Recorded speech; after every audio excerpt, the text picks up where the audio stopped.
So, I have a confession to make. I got a new keyboard, and I love the way it sounds. But that is most certainly not the first typo I have made and not noticed since getting it. It's one of those typewriter style keyboards, so the keys are spaced out kind of differently than, I guess, a typical keyboard is. Oh, you guys, the typos, the egregious typos that have been happening. At least you didn't forget the H. Imagine, I wouldn't put it past me. Maybe that'll be for next time. So, thank you, Shiki. I appreciate you a bunch. Thank you. But hello, everybody. Hi, Elwin, Kogure-san, Cedric. Hi, Luca. Hi. Breaking in the new keyboard. That explains a lot.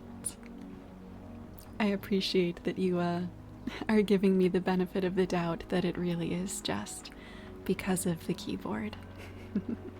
Could be way worse than one typo. Oh, many more things could have gone wrong, and you know what? There's time yet for more to go awry. We'll just have to find out. I used to have a typewriter with a whiteout key. It would try to rub off the previous character. I don't think it works that way, does it? Or was it actually effective, Icy? So curious. So, my typo silliness aside, welcome to the flower bed. Tonight, we'll be reading some bedtime stories, which you may have been able to tell despite the typo. We'll be reading some Winnie the Pooh by A.A. Milne. We will have some rain sounds going, some light background noise here, and yeah, we are just going to relax and have a nice evening and maybe revisit some childhood nostalgia. You had to hit it several times. Honestly, that's kind of impressive that it worked at all. How was your day? My day was all right. Definitely a Monday. Ergo, we need bedtime stories. How was your day, Shiki, and everyone else? How are you? How was your day, your evening? How is life treating you today? You'll be reading Winnie the Pooh? I sure will, yes. I do have a hard copy of, I guess, the complete tales, and it's the copy I've had since I was just a little girl. But I think instead I'm just going to read off of my monitor. I can be a bit clumsy, and I don't put it past myself to drop this rather heavy book while we're trying to be quiet. It's Pooh time, it sure is. It's been a while since we've had some Pooh time, right? Or rather, I guess this is our first time, technically, having Pooh Bear time. Silly me. Starting off the week with a good rest. Rest is part of the work after all, right? You need to take care of yourself in order to be able to do a good job and do right by others. I loved when Pooh went. It's Pooh went out with Cedric. Cedric. My day was all right. Much better now that you're streaming. You are too sweet. Well, I'm glad your day was all right at least. So hopefully now it can be a nice, calm, relaxing evening. I hibernated today due to a giant brunch buffet. A food coma, was it, Icy? What did you have to eat at the brunch buffet? Gotta love it when Winnie the Pooh went into public domain. For real though. Every so often I remember that that's a thing. and then most of the time I just forget all over again. Don't tell on me, okay?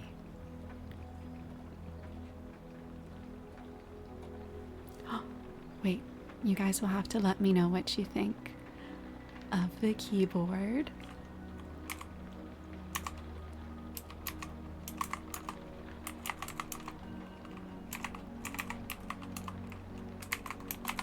I happen to really like the way it sounds, but it certainly has a more mechanical feel to it. And I know some folks prefer creamier sounding keyboards. What do you guys think?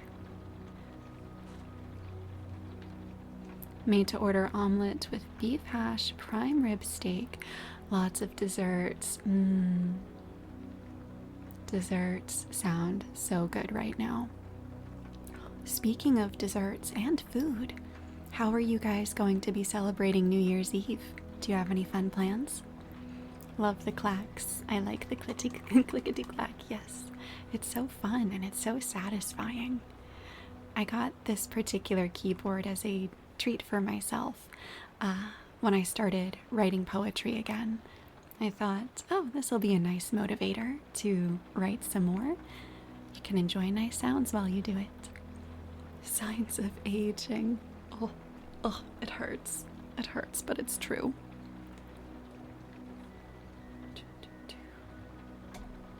Oh, Project Gutenberg, what would we do without you?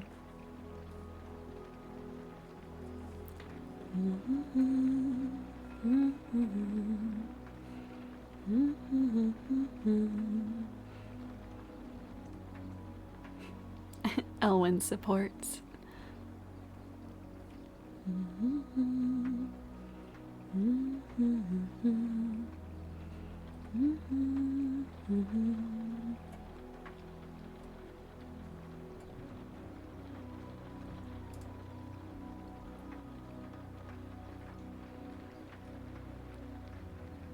Okay. What do you guys think? Should we just start with the first Winnie the Pooh story and go from there? Because if so, it would be in which we are introduced to Winnie the Pooh and some bees, and the stories begin. Meow, rar, woof. Hi, and welcome on in. How are you doing? I hope you are ready for some cozy time. Sounds like a plan? Perfect. I'm glad you're on board, Elwyn. I love Winnie the Pooh from Kingdom Hearts. That's right, there was Winnie the Pooh in Kingdom Hearts. My goodness, I adore that game to pieces. Storyline is a bit too convoluted when we get into the side games, but it is quite nice. Did you guys play? Is there a beginning? There is a beginning. There is a first story. Still got some coughs. Well, I hope you feel better soon. Make sure you're staying hydrated and getting as much rest as you can. Gotta make it chronological. I agree. Might as well.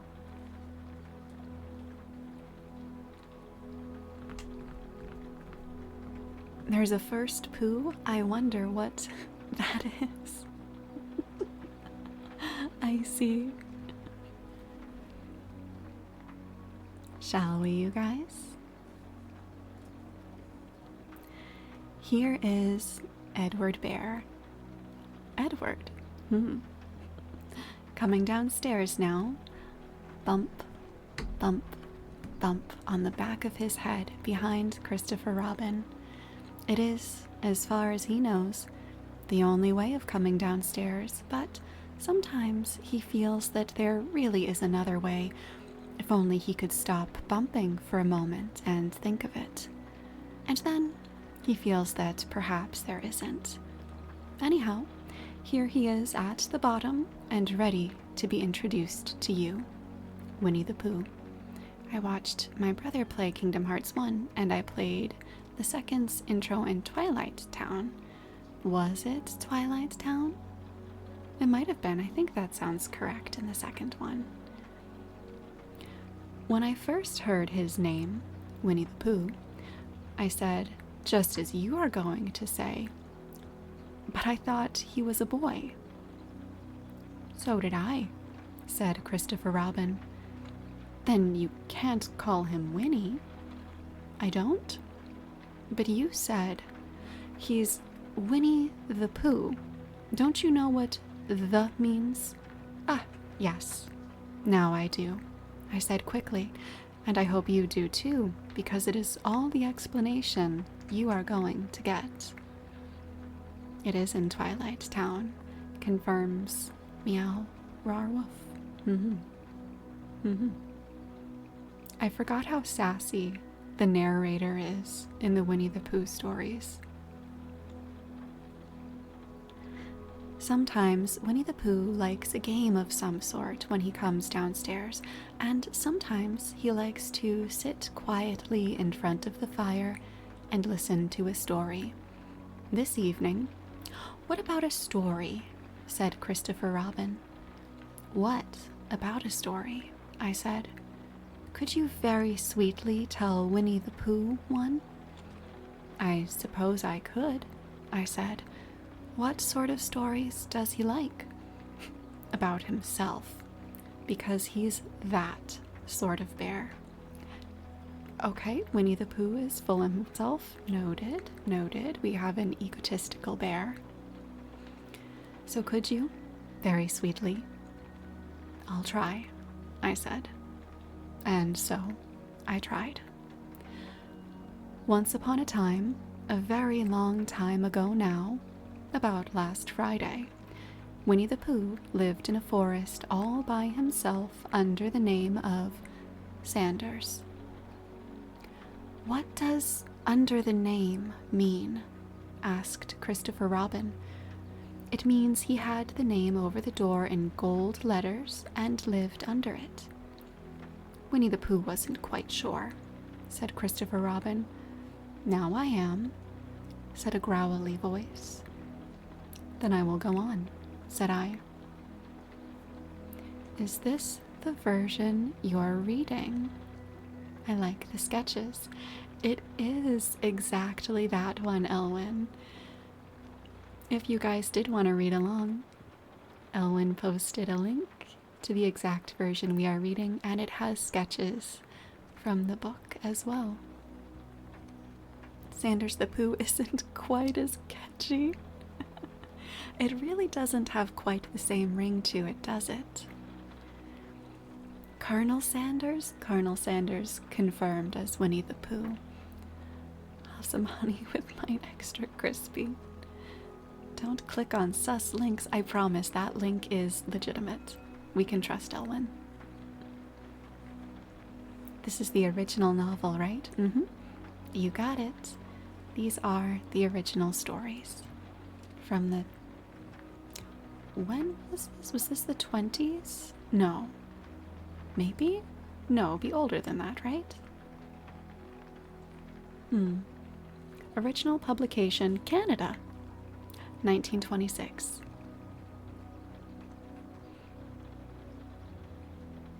Oh my goodness. I hadn't realized quite how old Pooh Bear is. I am not eating Pooh's chicken. Please, let's not eat Pooh Bear's chicken. I think a bit less than the 20s, because it went public domain a few years ago. One would assume, and yet, at least, according to Project Gutenberg, it says 1926, but who knows? She thought it was from the 20s. I feel old. I suppose we are currently in the 20s. Canada, I thought it was British. So did I, now that you mention it. Hold on.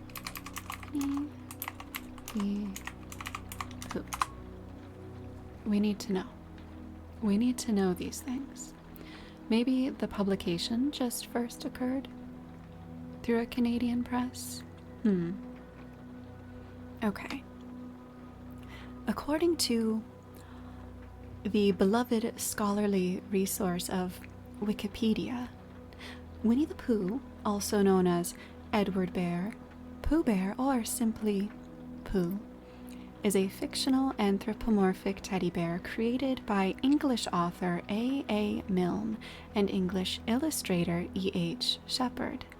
Winnie the Pooh first appeared by name in a children's story commissioned by London's Evening News for Christmas Eve, 1925. The character is inspired by a stuffed toy that Milne had bought for his son Christopher Robin in Harrods department store, and bear they had viewed at the London Zoo. The first collection of stories about the character was published in 1926. Okay. Interesting. The more you know.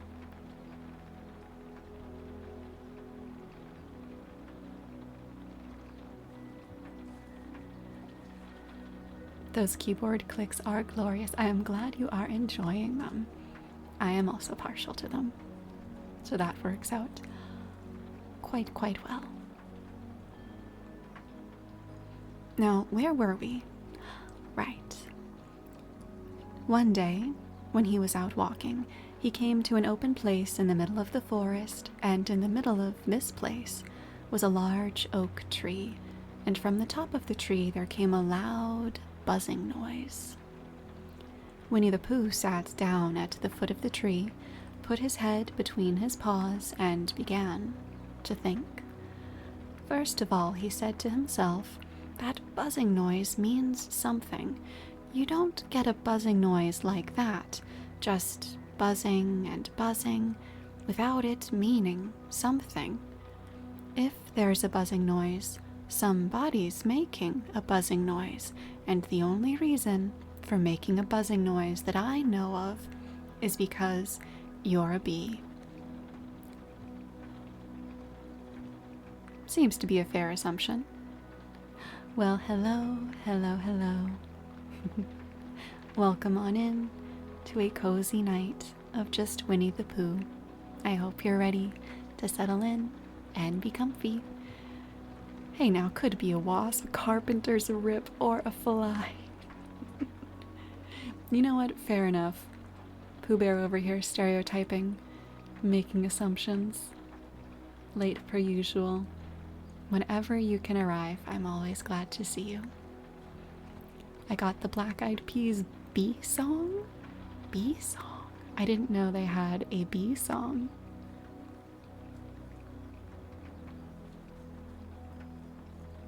Is it about bees? What is it about? What is this song about? I'm a bee, you're a bee, we're all a bee. Shake my head. Now I shall lurk. Thank you for lurking. I appreciate you being here.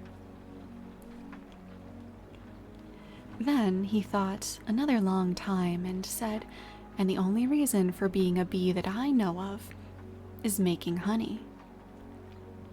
Also presumptuous of you, Pooh Bear, but that's okay. And then he got up and said, and the only reason for making honey is so as I can eat it. So he began to climb the tree. So not only has Pooh Bear assumed that the only creatures who could possibly make a buzzing sound are bees, but that they are honey-making bees, and that their only purpose is to make honey, specifically for him to consume. I did not remember Winnie the Pooh being this egotistical. While I munch, happy munching. Mr. Knight, hello. Are you here for some cozy reading time? Imagine he eats a wasp's nest. That sounds horrendous. His brain is mostly honey. You're not wrong. He climbed and he climbed and he climbed, and as he climbed, he sang a little song to himself. It went like this. Isn't it funny how a bear likes honey? Buzz, buzz, buzz, I wonder why he does. Then he climbed a little further, and a little further, and then just a little further. By that time, he had thought of another song.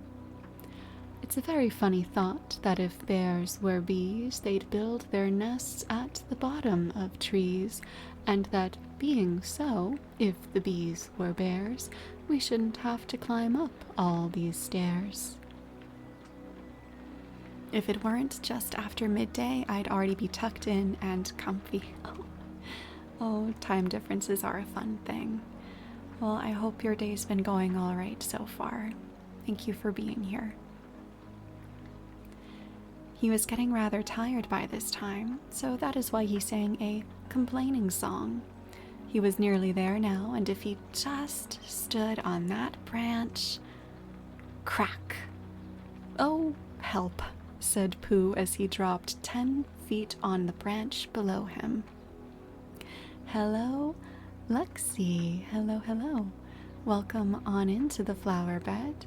We are just reading some Winnie the Pooh. How are you doing? If only I hadn't, he said as he bounced 20 feet onto the next branch. You see what I meant to do, he explained as he turned head over heels and crashed onto another branch 30 feet below. What I meant to do, or rather, it was, he admitted as he slithered very quickly through the next 6 branches. It all comes, I suppose, he decided as he said goodbye to the last branch, spun round 3 times and flew gracefully into a gorse bush. It all comes of liking honey so much. Oh, help. Very cold and restless. Oh, Lexi, I'm sorry to hear that. Can you maybe get some blankets and maybe a cup of tea or hot cocoa to stay warm? Hi, Puffy. Hi, it's good to see you. How are things going on your side? He behaves like a panda bear. So clumsy. Pandas are adorable, though. He crawled out of the gorse bush, brushed the prickles from his nose, and began to think again. And the first person he thought of was Christopher Robin. Was that me? Said Christopher Robin in an odd voice, hardly daring to believe it. That was you. Christopher Robin said nothing, but his eyes got larger and larger, and his face got pinker and pinker. Just woke up, been listening in while doing morning chores. Well, good morning, Puffy. I hope you rested well. I hope your chores go by quickly. Thank you for being here. So Winnie the Pooh went round to his friend Christopher Robin, who lived behind a green door in another part of the forest. Good morning, Christopher Robin, he said. Good morning, Winnie the Pooh, said you. I wonder if you've got such a thing as a balloon about you. A balloon? Yes, I just said to myself coming along, I wonder if Christopher Robin has such a thing as a balloon about him. I just said it to myself, thinking of balloons and wondering. What do you want a balloon for? You said. Winnie the Pooh looked around to see that nobody was listening, put his paw to his mouth and said in a deep whisper, Honey. But you don't get honey with balloons. I do, said Pooh. I made boozy hot chocolate, and yes, I'm in bed at the moment. That sounds lovely indeed.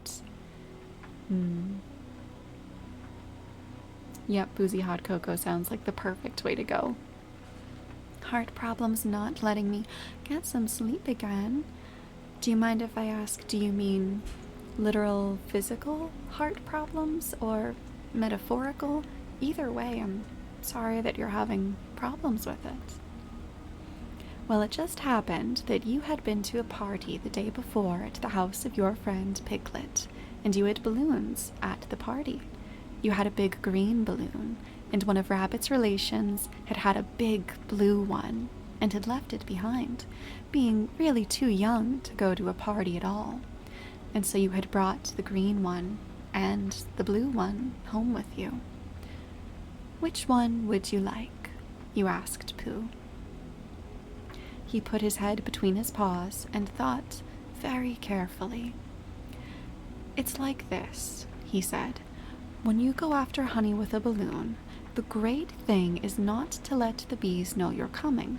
Now, if you have a green balloon, they might think you are only part of the tree and not notice you. And if you have a blue balloon, they might think you are only part of the sky and not notice you. And the question is, which is most likely? Wouldn't they notice you underneath the balloon? You asked. I don't know if tachycardia or psychological or physical, to be honest. Have you seen a doctor just to be safe?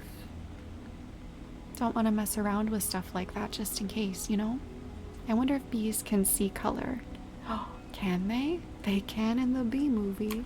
Can bees see color?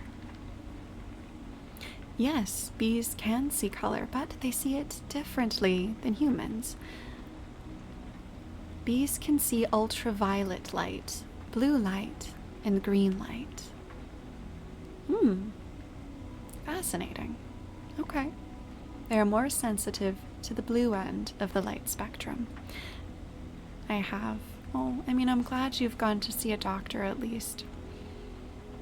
I hope that things resolve soon, and I hope you're okay. No yellow? Oh no. They don't even realize that they're all pretty yellow. They might or they might not, said Winnie the Pooh. You can never tell with bees. He thought for a moment and said, I shall try to look like a small black cloud.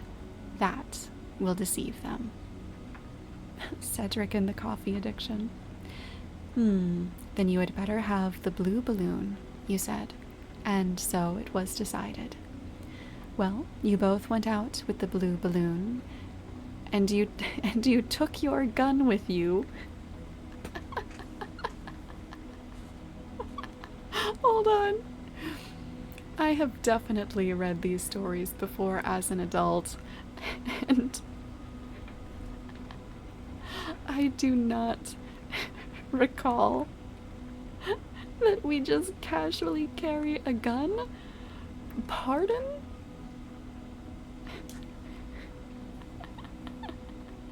Freedom Bear.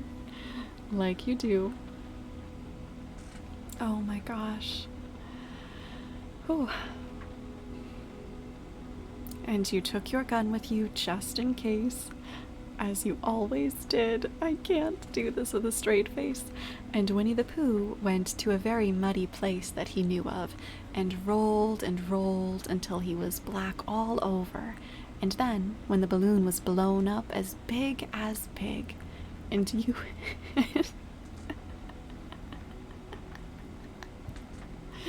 Oh, so much for this being relaxing. I'm over here cracking up. I am so sorry. High stress accumulated. That makes a lot of sense.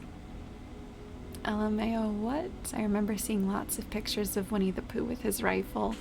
I don't remember that at all. Did we read different Winnie the Poohs? Are there different versions? You and Pooh were both holding on to the string. You let go suddenly, and Pooh Bear floated gracefully up into the sky and stayed there, level with the top of the tree and about 20 feet away from it. Hooray! You shouted. Isn't that fine? Shouted Winnie the Pooh down to you. What do I look like? You look like a bear holding on to a balloon, you said. Not, said Pooh anxiously, not a small black cloud in a blue sky? Not very much. Well, perhaps from up here it looks different, and as I say, you never can tell with bees. I would have put my money on kids casually chewing tobacco than carrying a gun in these old stories. So true, Elwyn, especially given the time frame. He has a rifle, Shiki. A little dust cover for his muzzle. Oh my goodness. There was no wind to blow him nearer to the tree, so there he stayed. He could see the honey, he could smell the honey, but he couldn't quite reach the honey. After a little while, he called down to you. "Christopher Robin," he said in a loud whisper. "Hello. I think the bees suspect something." "What sort of thing?" "I don't know, but something tells me that they're suspicious." I'm surprised Winnie the Pooh never made it into Fortnite. I have never played Fortnite, I will admit, but that does sound like it would be quite funny. They definitely used him for propaganda. Was there Winnie the Pooh propaganda? Was Winnie the Pooh used as propaganda?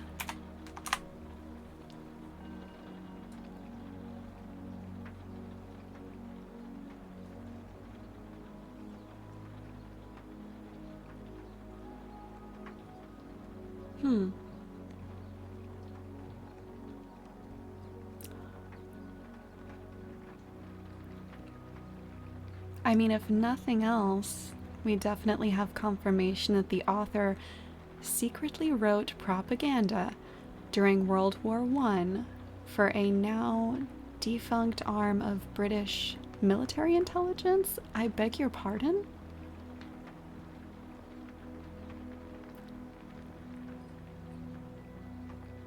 And Winnie the Pooh is censored in China? Huh? Huh? When Disney buys Epic, then Pooh Bear will appear. It's just a matter of time. The mouse buys everything.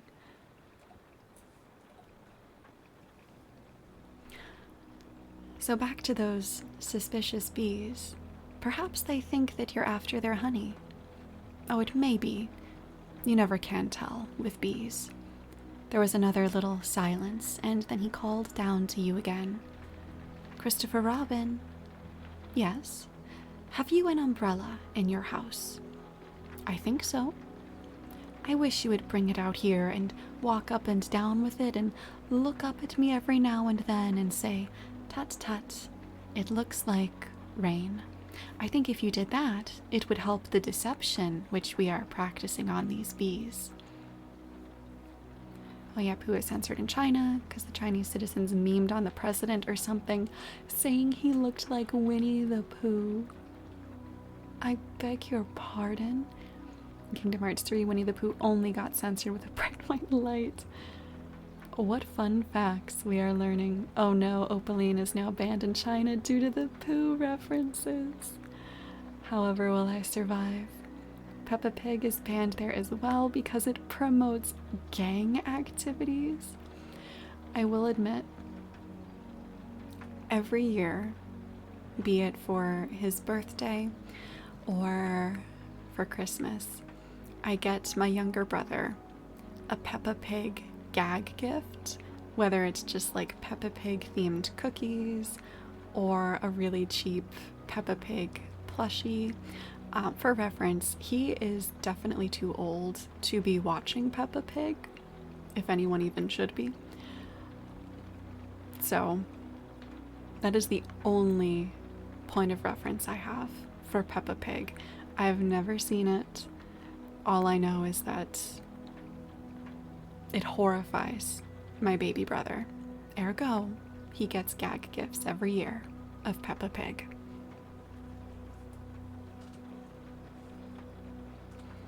Can't stay for long. Wanted to pop in and say hello. Hello, Pa. Thank you for stopping in. I always appreciate you. And I hope you're doing well. If there's anything China hates, it's yellow bears and orange dragons. Cedric. How are you doing? I am doing well. Just reading some Winnie the Pooh. How are you? Hello, Sage. Hi, hi. Welcome on into the flower bed. How are you doing? I remember giving my high school friend the old children's adventure game Pajama Sam. No, I didn't play those. I'm not familiar with it. Is this an actually, like, cute nostalgia thing? If you move from Twitch to YouTube Kids, you might get raided by the Peppa Pig pig channel. You can raid in YouTube? I thought that was a Twitch thing. See, you can tell how uneducated I am with all of these things. Tomorrow is the last day of 2024, and I barely remember this year at all. It certainly has flown, hasn't it? Are you guys excited for the new year? Yes, but YouTube calls raids redirects. I had no clue that you could do those in YouTube. I don't think I've ever... that's not quite true. I think I've seen a couple of YouTube streams live. Maybe 2. I think the most recent one was, just a couple of days ago.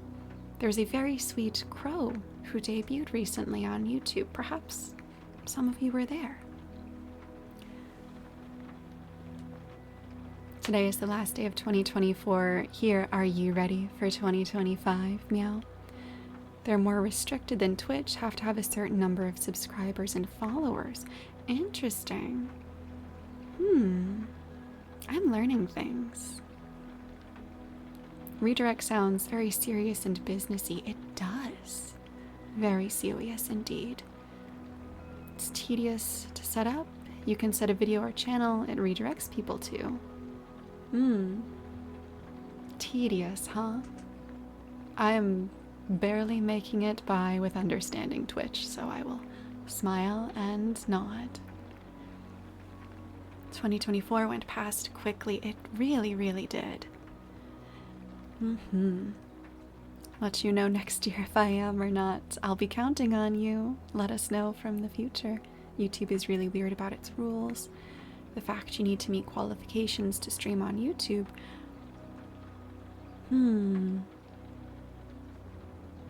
You need to meet qualifications to stream on YouTube? You only debuted recently. Ah, that's right. I suppose I did only debut recently. I just imagined a children's book about YouTube Twitch rules. Elwyn, there's gonna be a market for it. You should jump on that for sure. But back to... what were we doing? Ah, yes. Fetching an umbrella for Winnie the Pooh. You laughed to yourself. Silly old bear.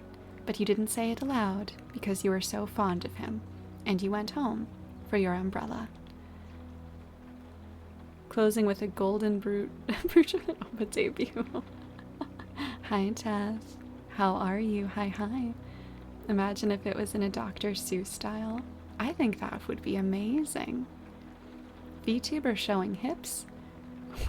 Winnie the Twitch brings out his rifle. Oh my heavens. I was not ready for that. Oh, there you are, called Winnie the Pooh as soon as you got back to the tree. I was beginning to get anxious. I have discovered that the bees are now definitely suspicious. Shall I put my umbrella up? You said.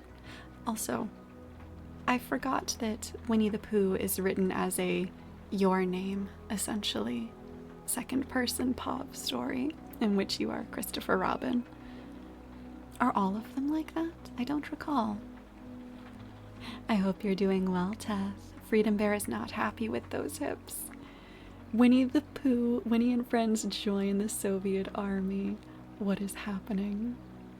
Hi, Demonic Viper. Hi. Welcome on in. How are you doing? We are just reading some Winnie the Pooh and chatting here and there. I thought that was only for mobile streaming and its bare minimum requirements. Conflicting information. Who knows? Yes, but wait a moment. We must be practical. The important bee to deceive is the queen bee. Can you see which is the queen bee from down there? No? A pity. Well, now if you walk up and down with your umbrella saying, "Tut, tut, it looks like rain," I shall do what I can by singing a little cloud song, such as a cloud might sing. go." So while you walked up and down and wondered if it would rain, Winnie the Pooh sang his song. "How sweet to be a cloud, floating in the blue. Every little cloud always sings aloud." Winnie, take the shot, Piglet. I'm glad you're good, demonic viper. I feel like a queen bee is a wasp. I mean, listen, she's an important lady, you know? "How sweet to be a cloud floating in the blue. It makes him very proud to be a little cloud." The bees were still buzzing as suspiciously as ever. Some of them indeed left their nests and flew all around the cloud as it began the second verse of this song, and one bee sat down on the nose of the cloud for a moment and then got up again. Funny how the queen bee isn't actually the ruler of the hive. It's actually the female worker bees. The queen is just for the forbidden word. Reproduction, if you will. I will say, and this is something I am far more proud of than I should be, I have zero fear when it comes to bees. So if one is nearby, I have no problem staying perfectly still, letting it land on me, and just calmly waiting until it leaves. It doesn't matter what type of bee it is. I have never been stung by a bee, but many, many a bee have just landed on me and hung out, and I'd like to think I have many bee friends out there. Plot twist, I was in the bee movie. Okay, I'm diverting away from this. "Christopher Robin," called out the cloud. "Yes, I have just been thinking, and I have come to a very important decision. These are the wrong sort of bees." "Are they?" "Quite the wrong sort, so I should think they would make the wrong sort of honey, shouldn't you?" Pa isn't wrong. Indeed, lady, you are magic. It's a side effect. Being a flower nymph, you know. You're always streaming when I'm going to work. Hi, Jin, reading ASMR. I hope you have a good day at work. Are you about to drive over now? Or are you still getting ready? The stings of bees or wasps hurt. I've only been stung by a wasp. Either way, they all sound like they'd be unpleasant, right? They got wasp instead of honeybees. That's what Pooh Bear gets for assuming at the beginning, remember? "Yes, so I think I shall come down."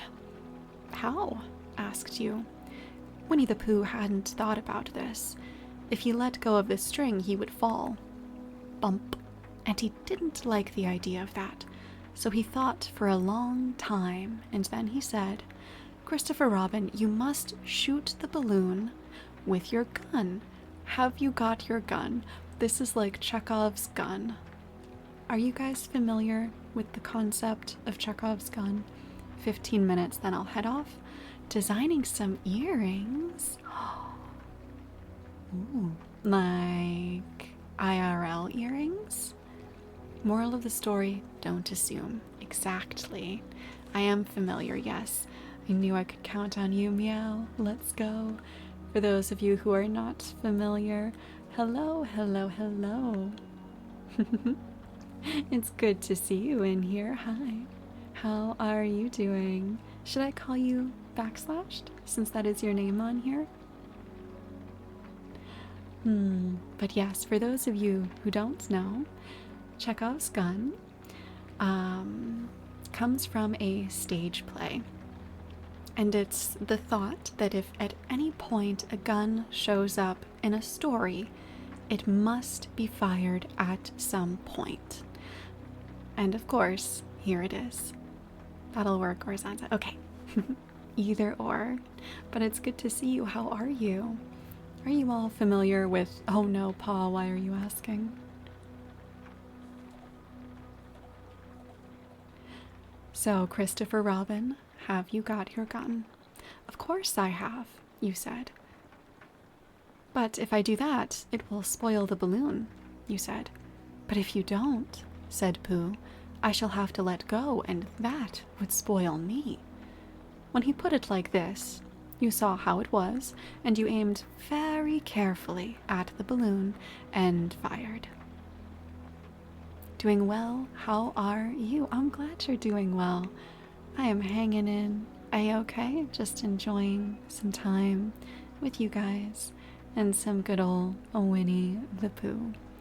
I don't know why, but I feel like the gun Christopher Robin would use is a Winchester rifle. I am so here for this headcanon. I keep confusing it with a similar Trekkie thing. What's the similar Star Trek thing? This feels like a Winnie reader. Paw. Timeout corner.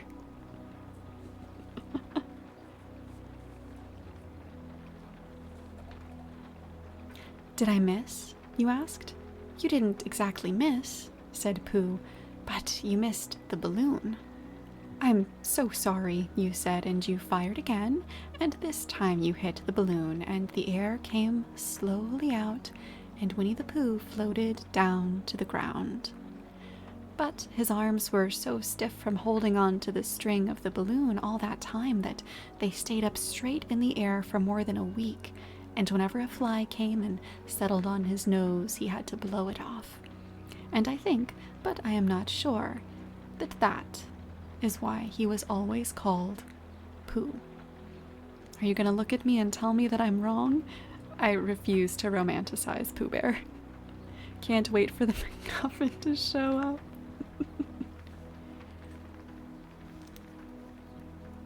Demonic Viper, and of course I understand, obviously, Winchester rifle being a separate thing, but anytime I see Winchester, I immediately think of Shaun of the Dead. Go to the Winchester and wait for all this to blow over. Anyone? Anyone seen that movie? No? Okay. You've been on Wattpad too long. Exposed. I remember that movie. I have, yes, my people. I wonder what percentage of children's stories have flying in them. Ooh. Someone must have researched that, right? That has to be a thing. I think of Supernatural. I do enjoy me some Supernatural. Cass was my favorite character. Who was yours, Cedric? Parody zombie movies were goated. They were so good. The ultimate rom-zom-com.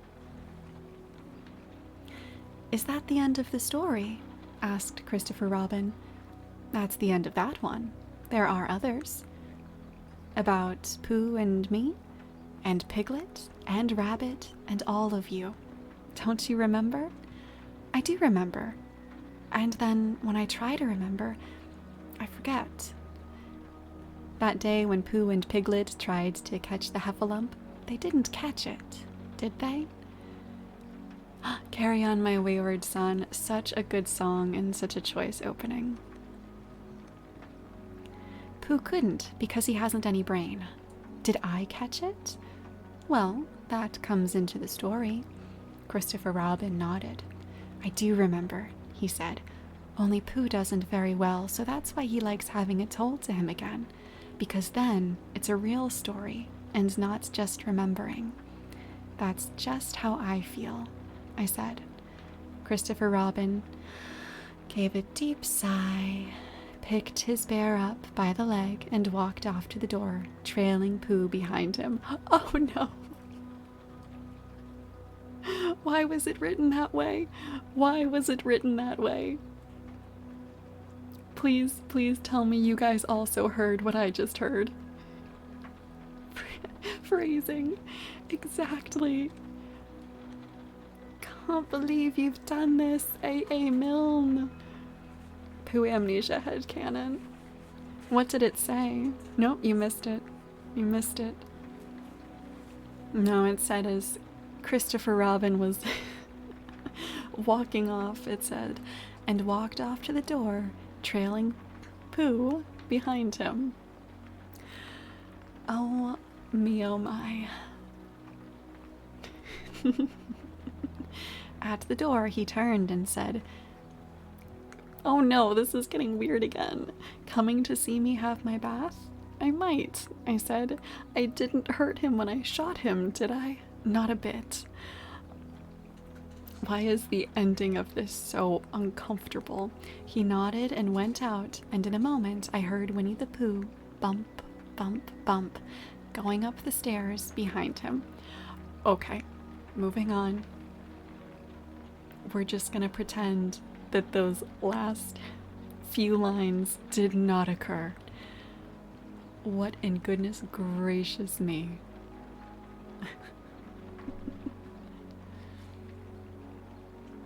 Who we shooting? Hopefully nobody. Hi, Zach. Hello, hello. How are you doing? Welcome to the flower bed. We just finished up the first Winnie the Pooh story. It seemed like most of us were surprised, myself included, that Christopher Robin had a gun. So that was something.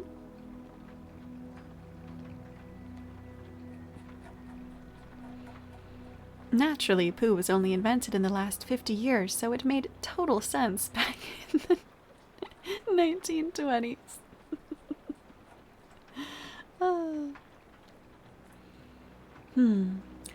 You guys, who is your favorite Winnie the Pooh character?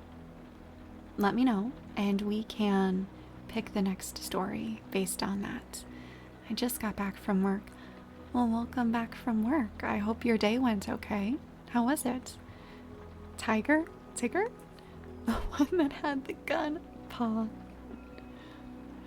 Eeyore, because he's literally me. Eeyore, 2 ears. Okay, so we have 2 for Tigger, 2 for Eeyore. Oh no. I see.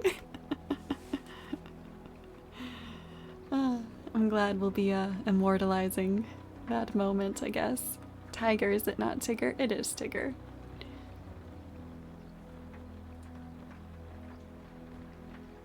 I misspelled, my bad. We knew what you meant. It's okay. No worries.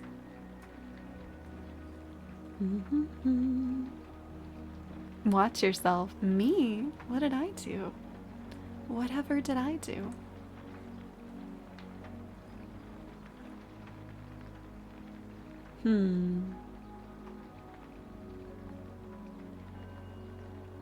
Okay, well, if we look at it chronologically, between Eeyore and Tigger, there's an Eeyore story that comes first. And we can do Tigger after that, since you guys tied on those characters. So that means we have in which Eeyore loses a tail and Pooh finds one. The old gray donkey, Eeyore, stood by himself in a thistly corner of the forest, his front feet well apart, his head on one side, and thought about things. Sometimes he thought sadly to himself, why? And sometimes he thought, wherefore? Hello, hello, Ridley fan, welcome to the flower bed. We are currently reading some Winnie the Pooh. How are you? And sometimes he thought, inasmuch as which? And sometimes he didn't quite know what he was thinking about. So when Winnie the Pooh came stumping along, Eeyore was very glad to be able to stop thinking for a little in order to say, how do you do, in a gloomy manner to him. Eepy. Well, hopefully, maybe, we can help you sleep if you're ready for sleep, since we're doing bedtime stories. And how are you? Said Winnie the Pooh. Eeyore shook his head from side to side. Not very how, he said. I don't seem to have felt at all how for a long time. Dear, dear, said Pooh. I'm sorry about that. Let's have a look at you. So Eeyore stood there, gazing sadly at the ground, and Winnie the Pooh walked all around him once. Why, what's happened to your tail? He said in surprise. What has happened to it? Said Eeyore. It isn't there. Are you sure? Well, either a tail is there, or it isn't there. You can't make a mistake about it, and yours isn't there. Then what is? Nothing. Let's have a look, said Eeyore, and he turned slowly round to the place where his tail had been a little while ago, and then, finding that he couldn't catch it up, he turned round the other way until he came back to where he was at first, and then he put his head down and looked between his front legs, and at last he said with a long, sad sigh, I believe you're right. Of course I'm right, said Pooh. That accounts for a good deal, said Eeyore gloomily. It explains everything. No wonder. Eeyore's a lizard donkey. What a mental image. You must have left it somewhere, said Winnie the Pooh. Somebody must have taken it, said Eeyore. How like them, he added after a long silence. Oh, I forgot how suspicious and paranoid Eeyore is. Pooh felt that he ought to say something helpful about it, but didn't quite know what, so he decided to do something helpful instead. Eeyore, he said solemnly, I, Winnie the Pooh, will find your tail for you. Thank you, Pooh, answered Eeyore. You're a real friend, said he. Not like some, he said. So Winnie the Pooh went off to find Eeyore's tail. It was a fine spring morning in the forest as he started out.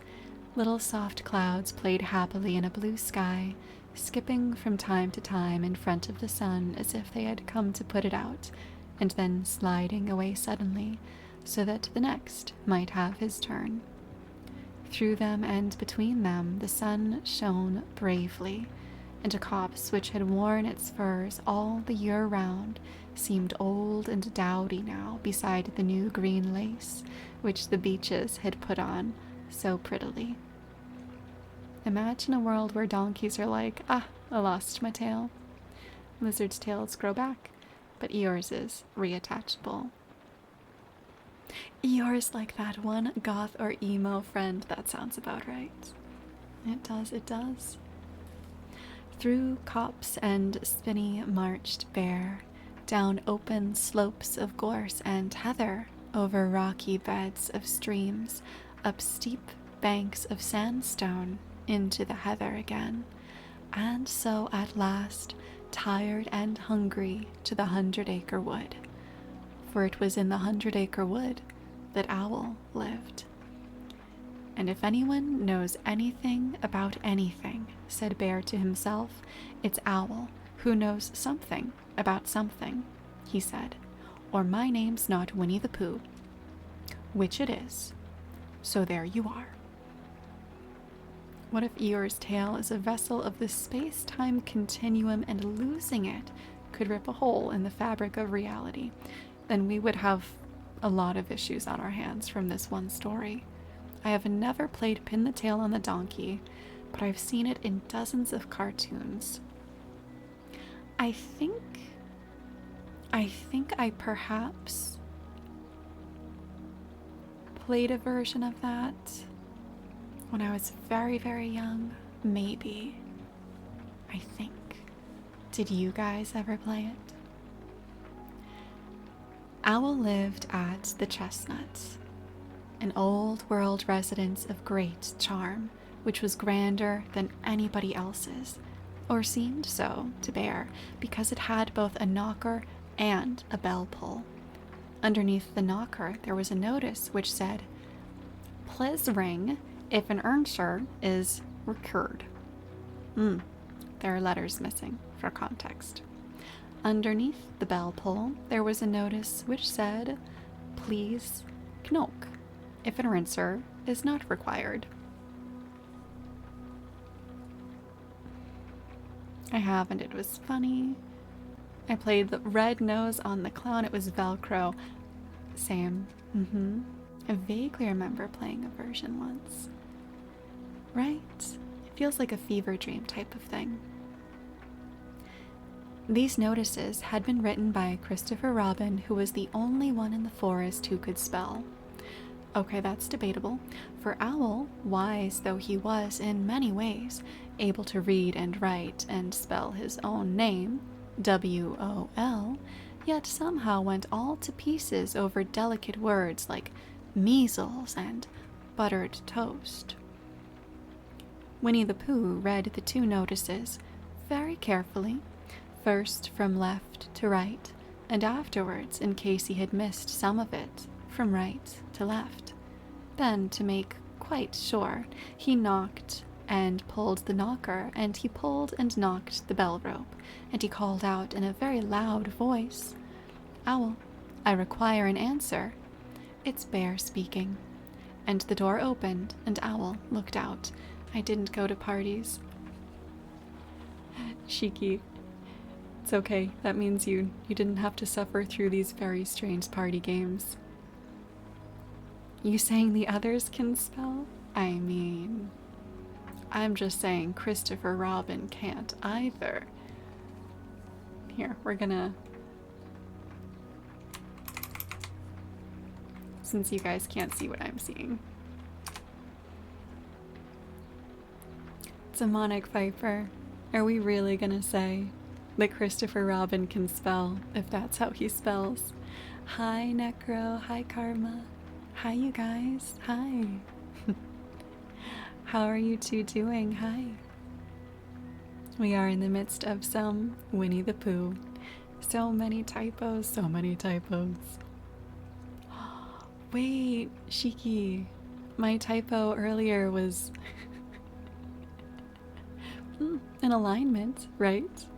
I need this. Are you okay, Necro? I hope everything's alright. Right, Elwin? The Pliz. He knew how to exactly Christopher Robin was texting. Hi, Gojira, hi. Hello, hello. How are you doing? Welcome to the flower bed. Ah, no sleep. Karma, are you still not sleeping? I smell copium. Hello, Pooh, said Owl. How's things? Terrible and sad, said Pooh, because Eeyore, who is a friend of mine, has lost his tail, and he's moping about it.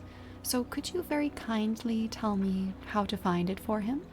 I'm doing amazing, thank you. Hope you are well. Oh, I love that energy. I am also doing well. I am glad to hear things are going well for you. We are just reading some Winnie the Pooh. I might fall asleep during your stream. Please do, and rest well if so. No sleep, only wake. Karma, someday you need to rest. Someday.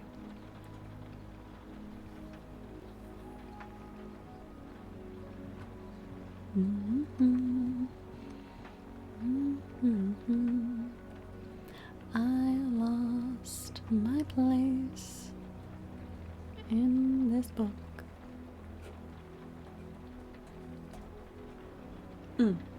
Well, said Owl, the customary procedure in such cases is as follows.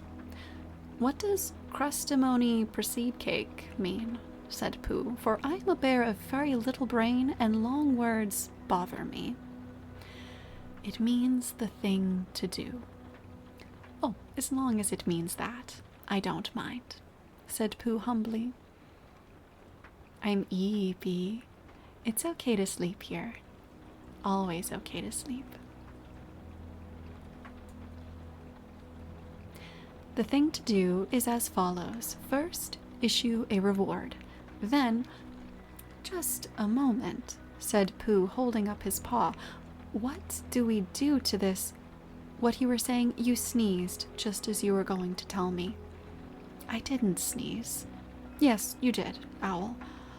I truly forgot how sassy Pooh Bear is.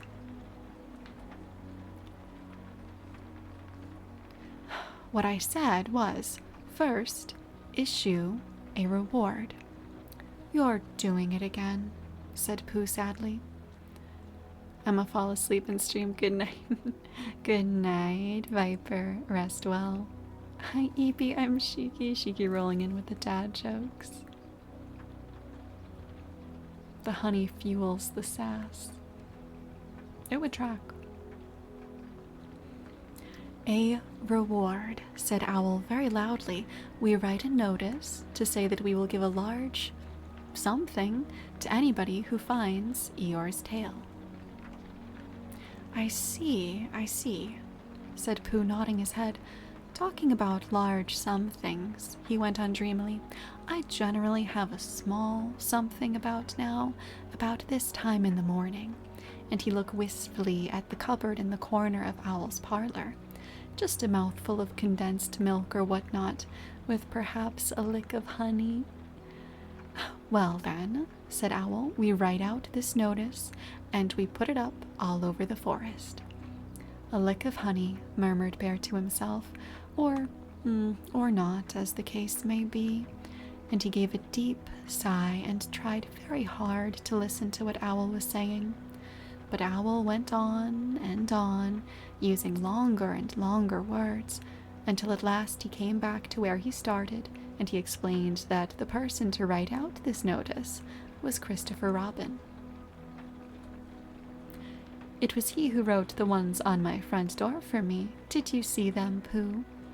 For some time now, Pooh had been saying yes and no in turn, with his eyes shut, to all that Owl was saying, and having said yes, last time he said no, not at all now, without really knowing what Owl was talking about. Didn't you see them? Said Owl, a little surprised. Come and look at them now. So they went outside, and Pooh looked at the knocker and the notice below it, and he looked at the bell rope and the notice below it, and the more he looked at the bell rope, the more he felt that he had seen something like it, somewhere else, sometime before. Handsome bell rope, isn't it? Said Owl. Pooh nodded. It reminds me of something, he said, but I can't think what. Where did you get it? I wonder what the bell rope could possibly be, you guys. I just came across it in the forest. It was hanging over a bush, and I thought at first somebody lived there, so I rang it, and nothing happened. And then I rang it again, very loudly, and it came off in my hand as nobody seemed to want it. I took it home, and... Owl, said Pooh solemnly, you made a mistake. Somebody did want it.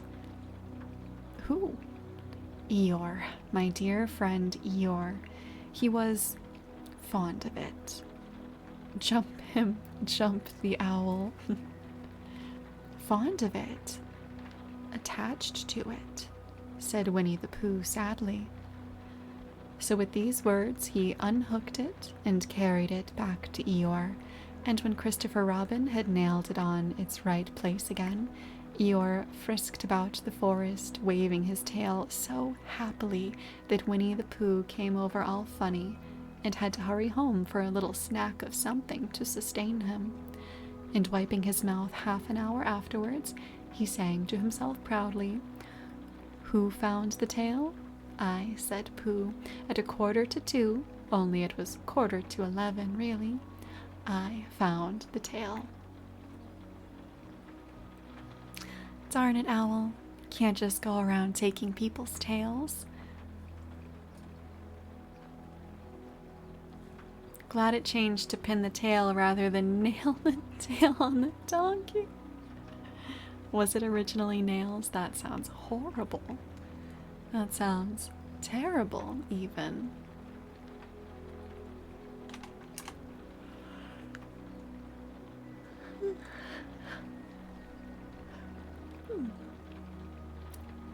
Well, I'm making myself sleepy. So anyways, Owl's out of the sorority now.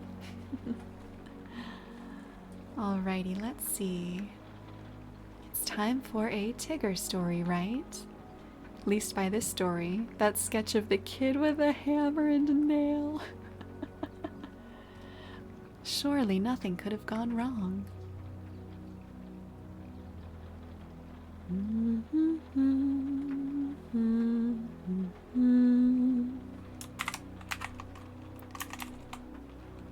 Let's see. Let's look for a Tigger story.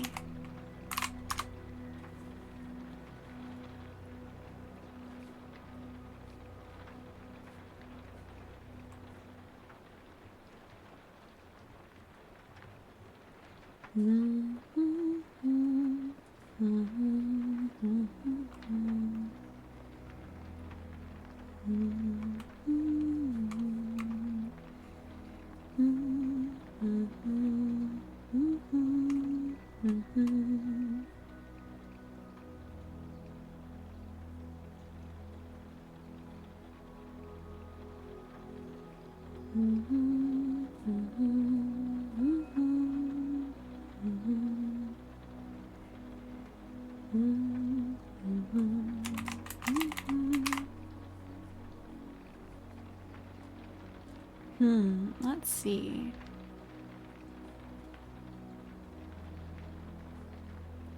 How about... Was Tigger added in later editions or compilations? I think he might have come in with some of the later ones, but maybe not the original collection, I think.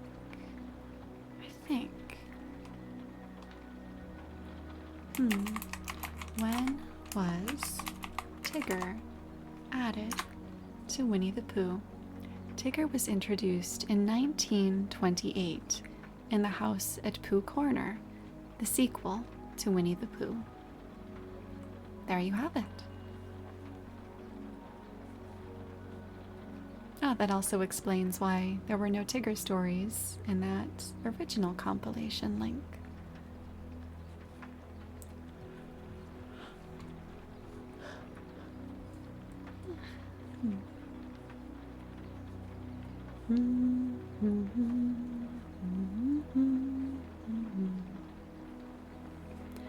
There's so much Tigger lore. As is right.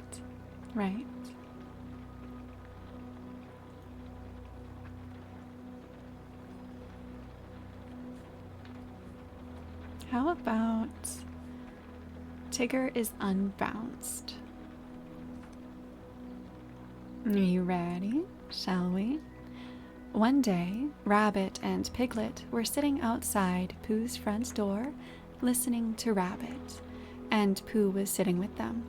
It was a drowsy summer afternoon, and the forest was full of gentle sounds, which all seemed to be saying to Pooh, "Don't listen to Rabbit, listen to me." So he got into a comfortable position for listening to Rabbit, and from time to time he opened his eyes to say, "Ah," and then closed them again to say, "True."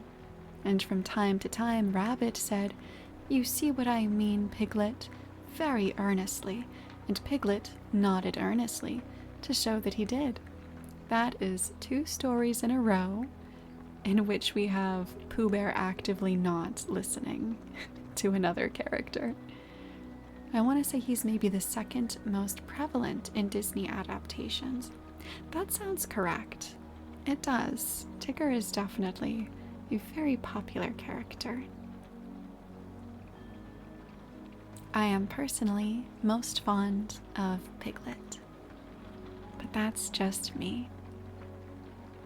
In fact, said Rabbit, coming to the end of it at last, Tigger's getting so bouncy nowadays that it's time we taught him a lesson. Don't you think so, Piglet? Piglet said that Tigger was very bouncy, and that if they could think of a way of unbouncing him, it would be a very good idea. Just what I feel, said Rabbit. What do you say, Pooh? Pooh opened his eyes with a jerk and said, "Extremely." "Extremely what?" asked Rabbit. "What you were saying," said Pooh. "Undoubtedly." "Have you played Piglet's big game?" I'm not familiar with it. What is it? Piglet gave Pooh a stiffening sort of nudge, and Pooh, who felt more and more that he was somewhere else, got up slowly and began to look for himself. But how shall we do it? Asked Piglet. What sort of a lesson, Rabbit? That's the point, said Rabbit. The word lesson came back to Pooh as one he had heard before somewhere. There's a thing called twice times, he said. What? Christopher Robin tried to... Hold on.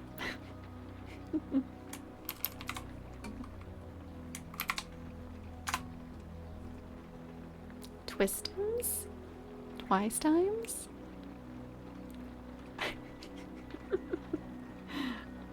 Who knows?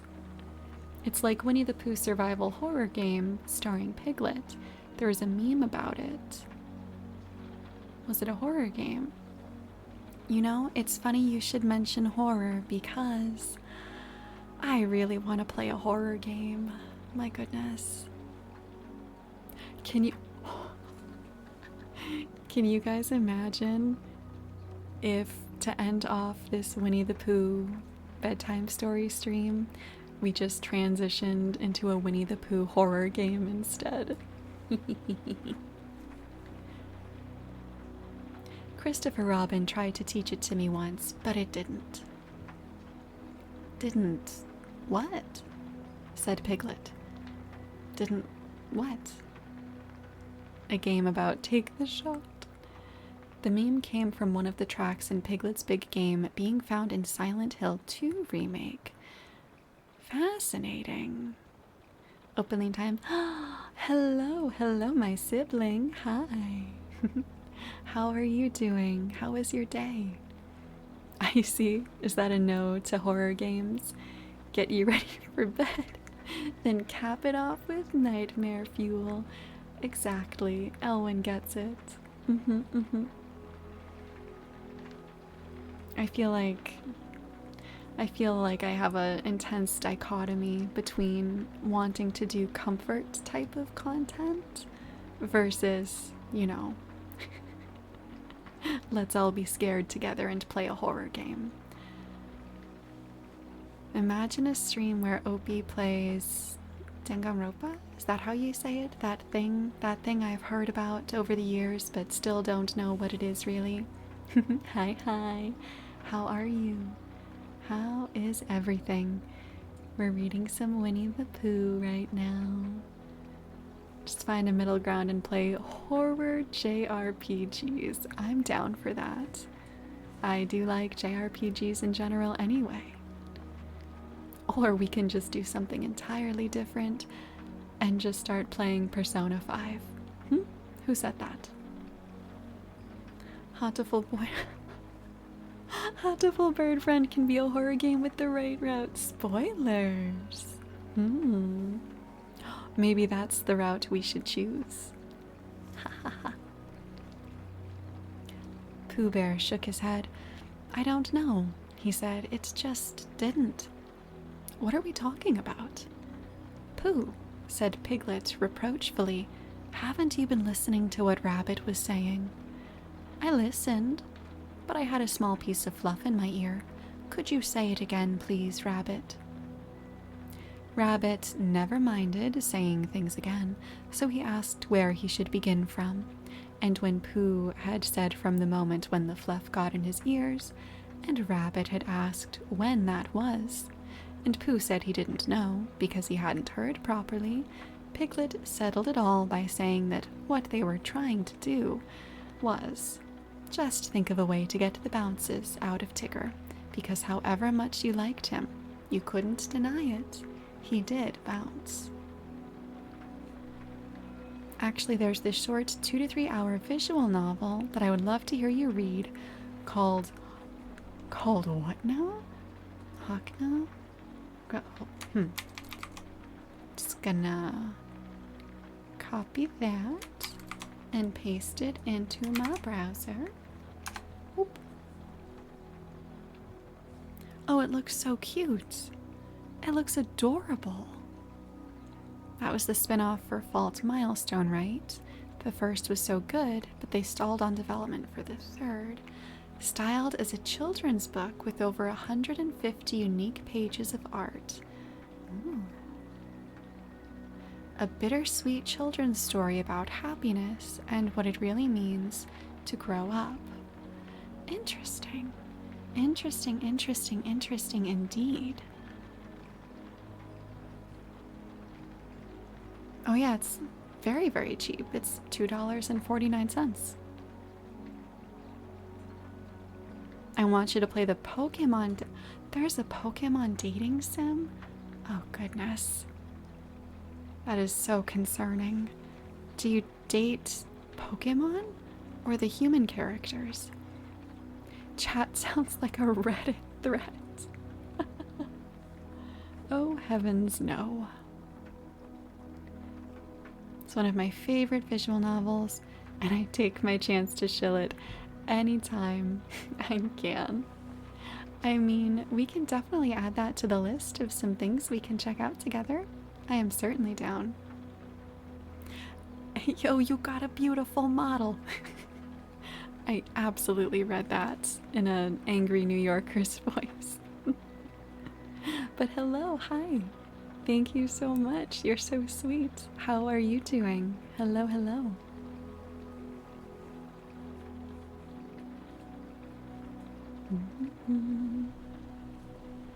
There's too much of him, said Rabbit. That's what it comes to. Pooh tried to think, and all he could think of was something which didn't help at all, so he hummed it very quietly to himself. Chaos! Hello, hello. How are you? If Rabbit was bigger and fatter and stronger, or bigger than Tigger, if Tigger was smaller, then Tigger's bad habit of bouncing at Rabbit would matter no longer if Rabbit was taller. What was Pooh saying? Asked Rabbit. Any good? No, said Pooh sadly. No good. Hi, Chaos. I am doing well. How are you? Since Steam sale is until January 2nd, a Twitter poster search for Game Rex. That's a great idea, Elwyn. Yeah. I will post one after stream. I know you from somewhere, but I can't remember where. Oh, Chaos? Or me. New Year's Steam sales. New year, new me. Budgeting, what's that? Take all of my money, Steam. Just checking out your stream. We're just reading some Winnie the Pooh. Watch as people recommend games not even on sale. Meanwhile, me going utterly broke buying everything. Well, I've got an idea, said Rabbit, and here it is. We take Tigger for a long explore, somewhere he's never been, and we lose him there. And next morning we find him again, and mark my words, he'll be a different Tigger altogether. Why? Said Pooh. Because he'll be a humble Tigger, because he'll be a sad Tigger, a melancholy Tigger, a small and sorry Tigger, and oh, Rabbit, I am glad to see you, Tigger. That's why. I wish I knew you somewhere else makes things fantastical, like that old Sleeping Beauty song. Walked with you once upon a dream. Why recommend games when you can buy it for the great Opal Salva? No, oh gosh, no, you guys don't need to spend money on me. That is very sweet, though.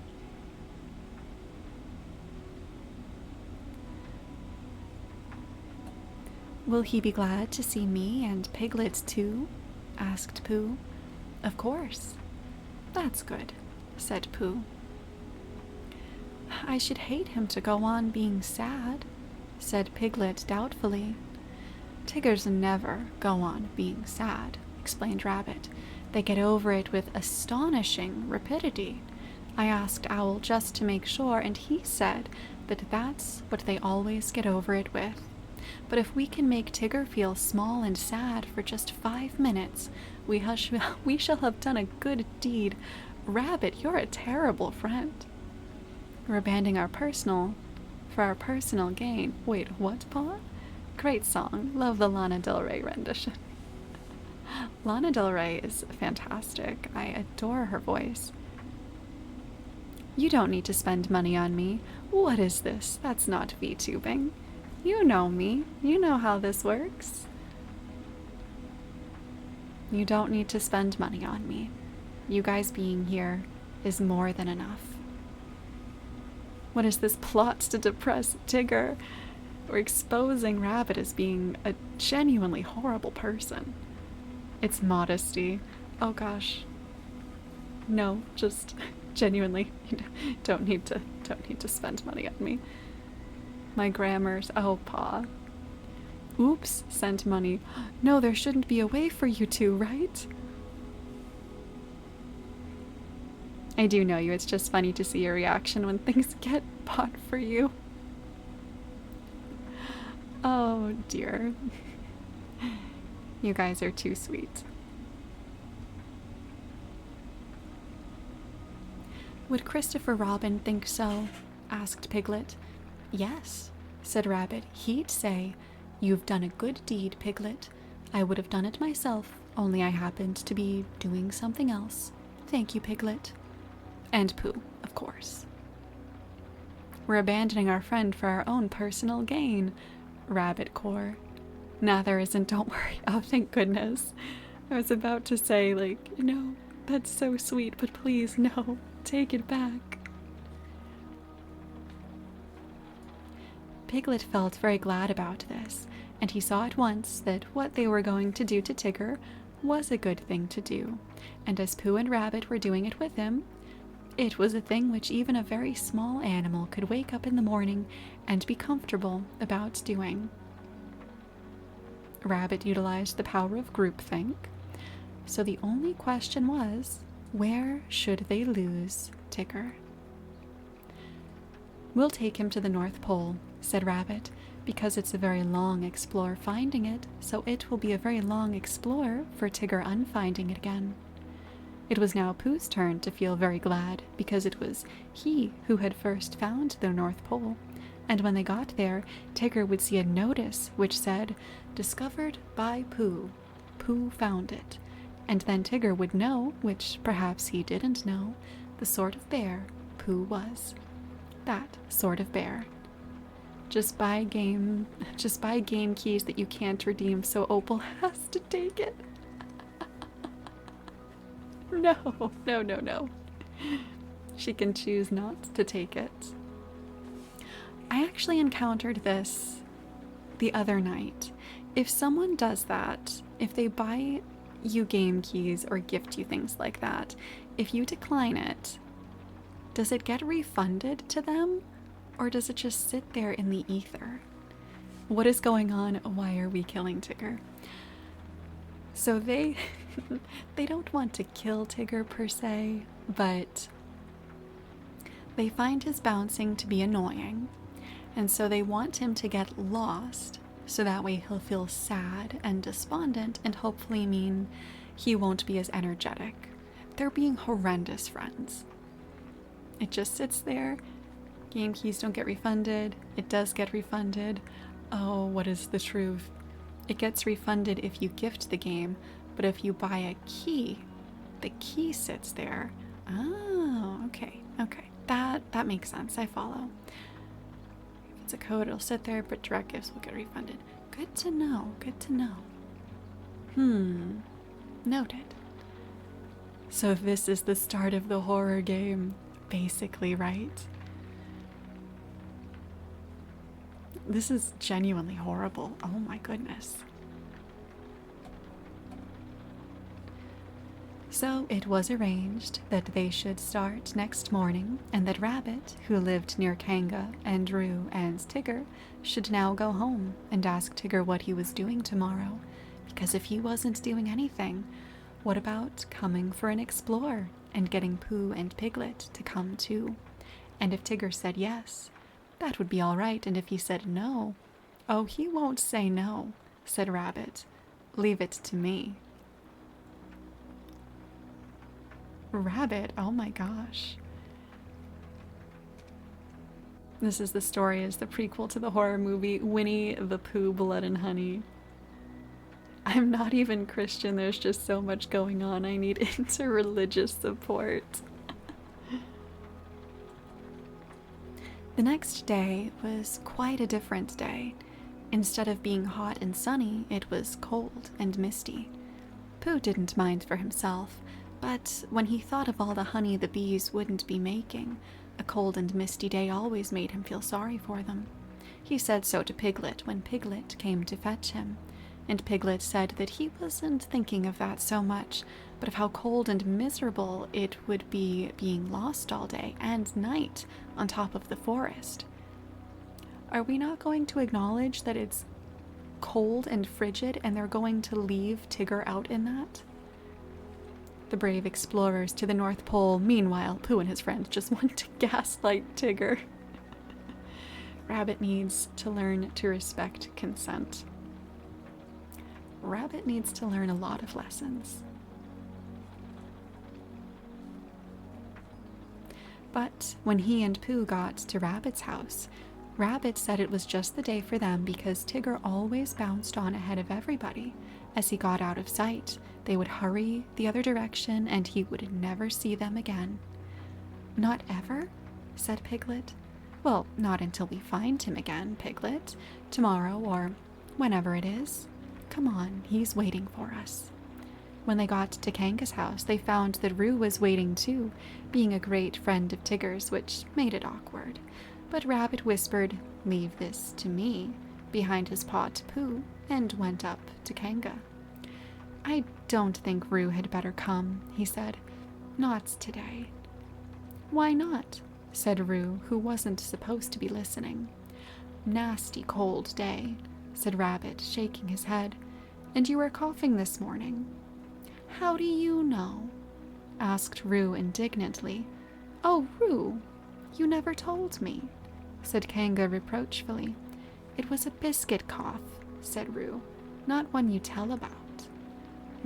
I think not today, dear. Another day." "Tomorrow?" said Roo hopefully. "We'll see," said Kanga. "You're always seeing and nothing ever happens," said Roo sadly. "Nobody could see on a day like this, Roo," said Rabbit. "I don't expect we shall get very far, and then this afternoon we'll all,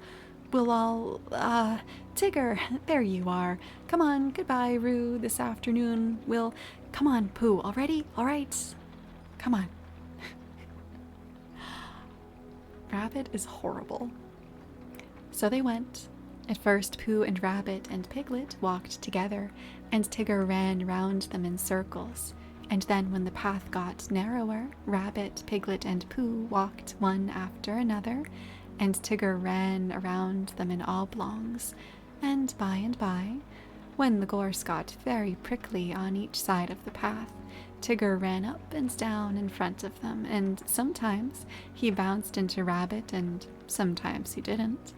And as they got higher, the mist got thicker, so that Tigger kept disappearing. And when you thought he wasn't there he was again, saying, "I say, come on." And before you could say anything, there he wasn't. Rabbit turned around and nudged Piglet. "The next time," he said, "tell Pooh." "The next time," said Piglet to Pooh. "The next what?" said Pooh to Piglet. Tigger appeared suddenly, bounced into Rabbit, and disappeared again. "Now," said Rabbit. He jumped into a hollow by the side of the path, and Pooh and Piglet jumped after him. They crouched in the bracken, listening. The forest was very silent when you stopped and listened to it. They could see nothing and hear nothing. "Hush," said Rabbit. "I am," said Pooh. There was a pattering noise. Then silence again. "Hello," said Tigger, and he sounded so close so suddenly that Piglet would have jumped if Pooh hadn't accidentally been sitting on most of him. "Where are you?" called Tigger. Rabbit nudged Pooh, and Pooh looked about for Piglet to nudge, but couldn't find him. And Piglet went on breathing wet bracken as quietly as he could, and felt very brave and excited. Hey Opal, hello, hello, hi. Welcome on in to the flower bed. We're just reading some Winnie the Pooh. How are you doing? That's funny, said Tigger. There was a moment's silence, and then they heard him pattering off again. For a little longer they waited until the forest had become so still that it almost frightened them, and then Rabbit got up and stretched himself. I don't know how I got here, but since I'm not able to sleep, thank you, algorithm. Very glad to have you here, and hopefully we can help you sleep. I'm sorry you're having a hard time getting to rest.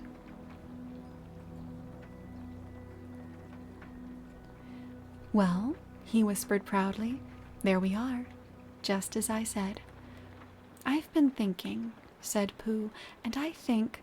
Oh, no, said Rabbit. Don't. Run. Come on. And they all hurried off, Rabbit leading the way. Now, said Rabbit after they had gone a little way, we can talk. What were you going to say, Pooh? Oh, nothing much. Why are we going along here? Because it's the way home. Oh, said Pooh. I think it's more to the right, said Piglet nervously. What do you think, Pooh? I saw bedtime stories and I was like, don't mind if I do. What are your favorite bedtime stories from childhood, if there are any in particular? Pooh looked at his two paws. He knew that one of them was right, and he knew that when you had decided which one of them was the right, then the other one was the left, but he could never remember how to begin. Well, he said slowly. Come on, said Rabbit. I know it's this way. They went on. 10 minutes later, they stopped again. It's very silly, said Rabbit, but just for the moment, of course. Come on. Here we are, said Rabbit 10 minutes later. Oh, no, we're not? No, said Rabbit 10 minutes later. I think we ought to be getting, or are we a little bit more to the right than I thought? I don't think this is much of a bedtime story. No, this is certainly more of a horror story. What with rabbits plotting, an old tale of 4 heroic brothers. Oh, what's it called? It's a funny thing, said Rabbit 10 minutes later, how everything looks the same in a mist. Have you noticed it, Pooh? Pooh said that he had. Lucky we know the forest so well, or we might get lost, said Rabbit half an hour later, and he gave the careless laugh you give, which, you know the forest so well, you can't get lost. I think they're actually lost. What do you guys think? Piglet sidled up to Pooh from behind. Pooh Bear, he whispered. Yes, Piglet? Nothing, said Piglet, taking Pooh's paw.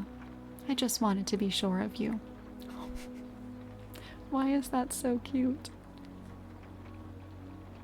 When Tigger had finished waiting for the others to catch him up, and they hadn't, and when he had got tired of having nobody to say, I say, come on, he thought he would go home. So he trotted back, and the first thing Kanga said when she saw him was, There's a good Tigger, you're just in time for your strengthening medicine. And she poured it out for him. Roo said proudly, I've had mine. And Tigger swallowed his and said, So have I. And then he and Roo pushed each other about in a friendly way, and Tigger accidentally knocked over 1 or 2 chairs, and Roo accidentally knocked over one on purpose. And Kanga said, Now then, run along. I enjoyed the ugly duckling a lot. You know, I reread that recently as an adult, and it was so much darker than I remembered. Pooh Piglet stands are eating good, Cedric. That has to be one of the most cursed statements I've read. Being lost and not recognizing it is the best combo. Blissful ignorance indeed. It doesn't have a name, but basically, one of the brothers' fiancés gets kidnapped, and they pass through challenges in very weird ways, like drinking a whole sea and stretching oneself to become a bridge. That sounds really fun. I wonder if we could find it. Where shall we run along to? Asked Roo. You can go and collect some fir cones for me, said Kanga, giving them a basket. So they went to the 6 pine trees and threw fir cones at each other until they had forgotten what they came for, and they left the basket under the trees and went back to dinner. And it was just as they were finishing dinner that Christopher Robin put his head in at the door. Where's Pooh? He asked. Tigger, dear. Where's Pooh? Said Kanga. Tigger explained what had happened at the same time that Roo was explaining about his biscuit cough, and Kanga was telling them not to both talk at once, so it was some time before Christopher Robin guessed that Pooh and Piglet and Rabbit were all lost in the mist on the top of the forest. It does have a Chinese version, I believe. Some small differences, but it's basically the same. That is always so fun to see stories that are essentially identical, but maybe have small differences depending on the cultural context. It's a funny thing about Tiggers, whispered Tigger to Roo, how Tiggers never get lost. Why don't they, Tigger? They just don't, explained Tigger. That's how it is. Well, said Christopher Robin, we shall have to go and find them. That's all. Come on, Tigger. I shall have to go and find them, explained Tigger to Roo. But may I find them too? Asked Roo eagerly. I think not today, dear, said Kanga. Another day. Well, if they're lost tomorrow, may I find them? We'll see, said Kanga, and Roo, who knew what that meant, went into a corner and practiced jumping out at himself, partly because he wanted to practice this and partly because he didn't want Christopher Robin and Tigger to think that he minded when they went off without him. The fact is, said Rabbit, we've missed our way somehow. They were having a rest in a small sand pit at the top of the forest.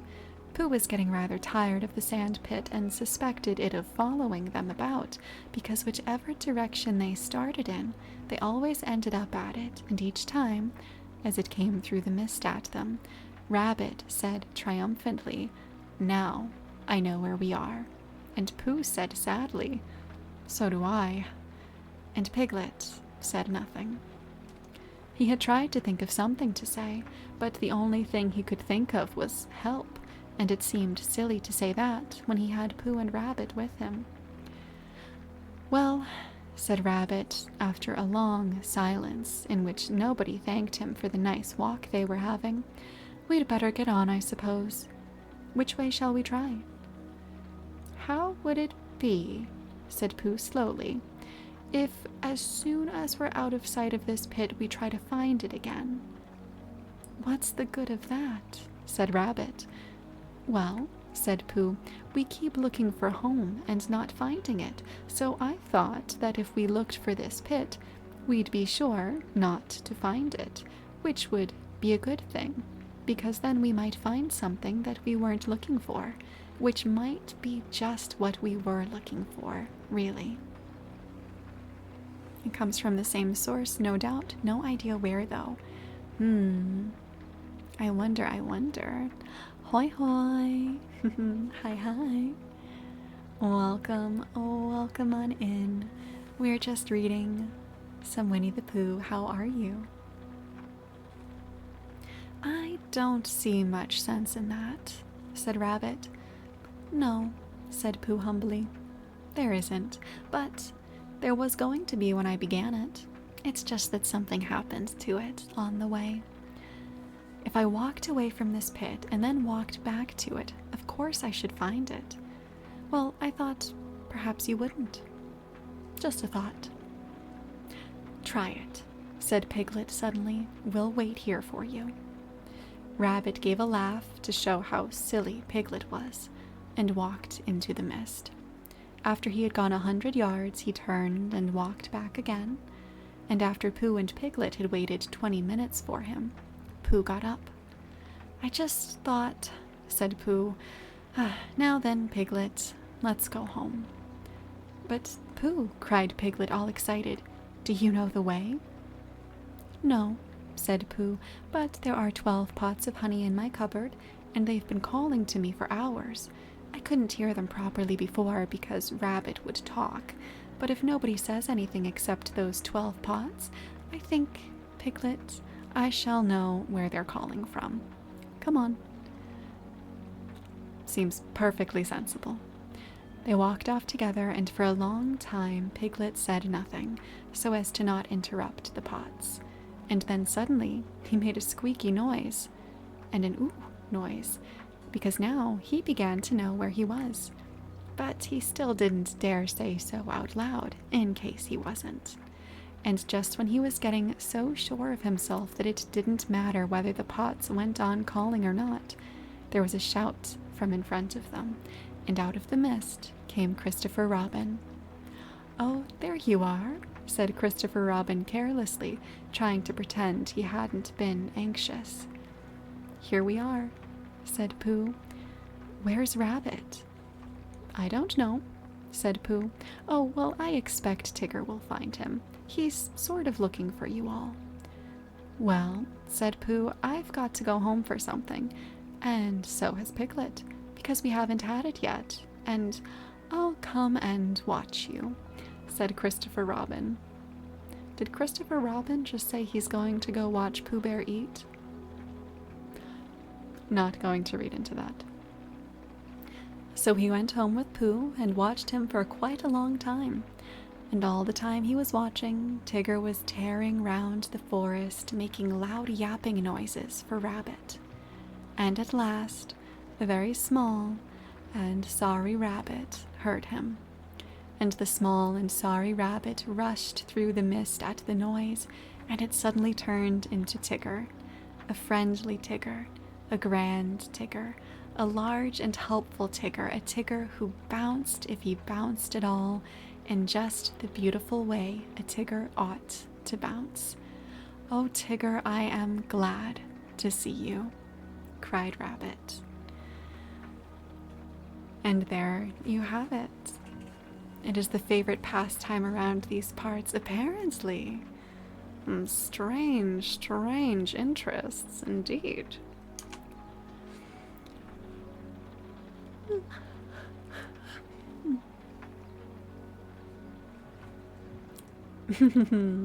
Betsy.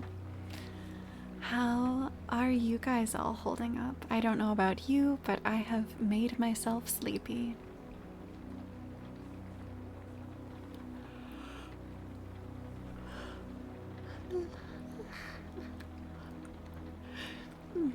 Yay, yay. I loved that the story ends with Tigger blissfully unaware that Rabbit was trying to do a horrendous thing to him, but he still goes out to help him.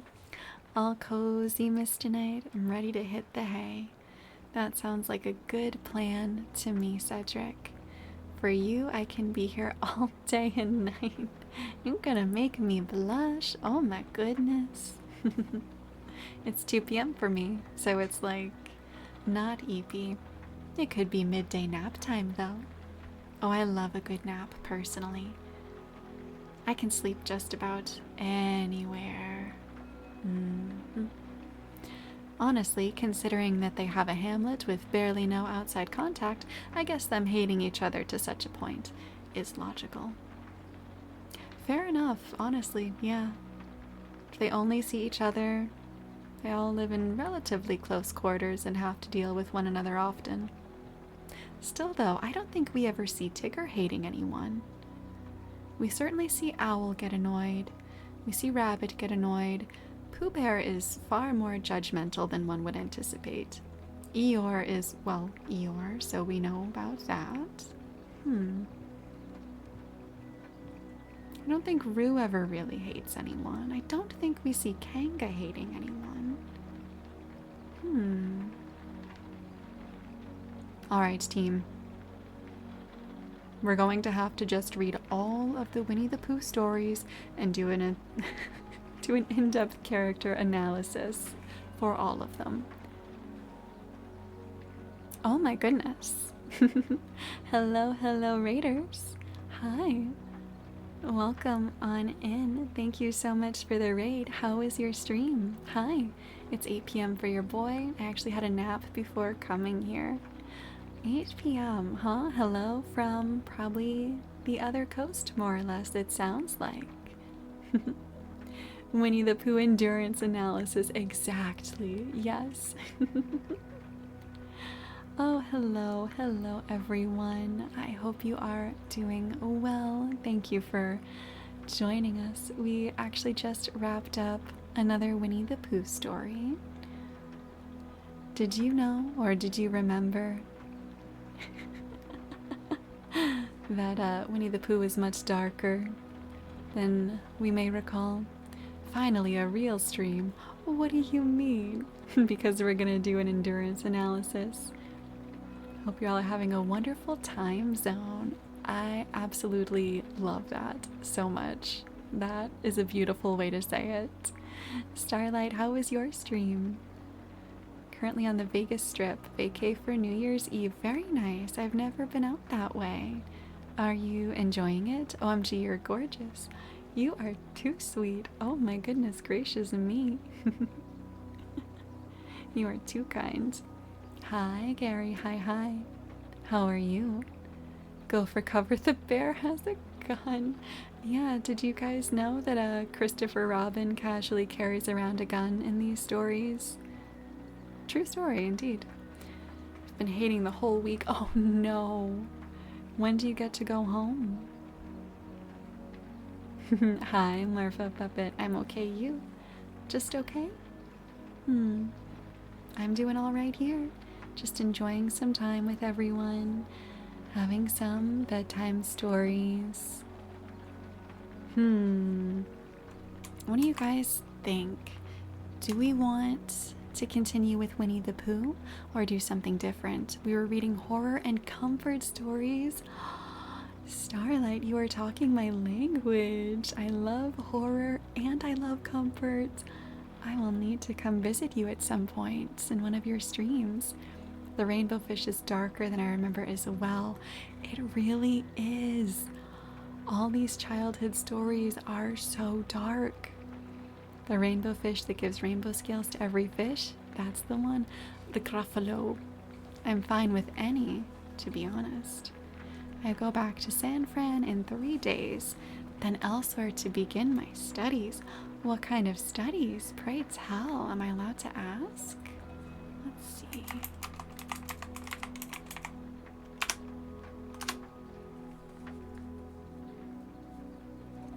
The Gruffalo PDF. Also a tier list for horror children's stories. Tier list, huh? That brings back memories for sure. I'm doing biochem. That is so cool. Oh, I love that. I love that. I hope it goes wonderfully and you have such a good time with it. Still need to finish a semester of GED stuff. You got this. Easy peasy. I believe in you.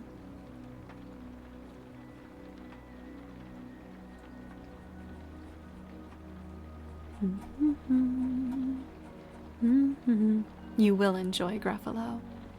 See, that could be a comforting promise or a threat. Or is it perhaps both?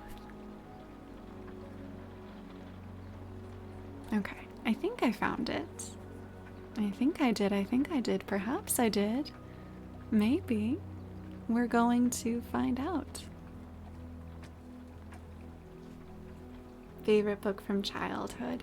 Oh, I am extra excited to get to learn it then. I'm thinking if I can find a traditional Burmese story for you. That would be so cool. I would be very, very down to read something like that. So we have got The Gruffalo. A mouse took a stroll through the deep, dark wood. A fox saw the mouse, and the mouse looked good. Where are you going to, little brown mouse? Come and have lunch in my underground house. It's terribly kind of you, fox, but no, I am going to have lunch with a gruffalo. A gruffalo? What's a gruffalo? A gruffalo, why didn't you know? He has terrible tusks and terrible claws and terrible teeth in his terrible jaws. Where are you meeting him? Here, by these rocks, and his favorite food is roasted fox. Roasted fox, I'm off, Fox said. Goodbye, little mouse, and away he sped. Silly old fox, doesn't he know there's no such thing as a gruffalo? On went the mouse through the deep, dark wood. An owl saw the mouse, and the mouse looked good. Where are you going to, little brown mouse? Come and have tea in my treetop house. It's terribly kind of you, owl, but no, I'm going to have tea with a gruffalo. A gruffalo? What's a gruffalo? A gruffalo, why didn't you know? He has knobbly knees and turned out toes and a poisonous wart at the end of his nose. Where are you meeting him? Here, by this stream, and his favorite food is owl ice cream. Owl ice cream? To wit to woo, goodbye, little mouse, and away owl flew. Silly old owl, doesn't he know there's no such thing as a gruffalo? There are no bedtime stories, that's for sure. Nothing wrong with a scary story. Not with that attitude. On went the mouse through the deep, dark wood. A snake saw the mouse, and the mouse looked good. Where are you going to, little brown mouse? Come for a feast in my log pile house. It's wonderfully good of you, snake, but no, I'm having a feast with a gruffalo. A gruffalo? What's a gruffalo? A gruffalo, why didn't you know? His eyes are orange, his tongue is black. He has purple prickles all over his back. Where are you meeting him? Here, by this lake, and his favorite food is scrambled snake. Scrambled snake, it's time I hid. Goodbye, little mouse, and away snake slid. Silly old snake, doesn't he know there's no such thing as a gruffalo? But who is this creature with terrible claws and terrible teeth in his terrible jaws? He has knobbly knees and turned out toes and a poisonous wart at the end of his nose. His eyes are orange, his tongue is black, he has purple prickles all over his back. Oh, help! Oh, no! It's a gruffalo. My favorite food, the gruffalo said. You'll taste good on a slice of bread. Good, said the mouse. Don't call me good. I'm the scariest creature in this wood. Just walk behind me, and soon you'll see everyone is afraid of me. All right, said the gruffalo, bursting with laughter. You go ahead, and I'll follow after. They walked and walked till the gruffalo said, I hear a hiss in the leaves ahead. It's Snake, said the mouse. Why, Snake, hello. Snake took one look at the gruffalo. Oh, crumbs, he said. Goodbye, little mouse. And off he slid to his log pile house. You see, said the mouse. I told you so. Amazing. said the Gruffalo.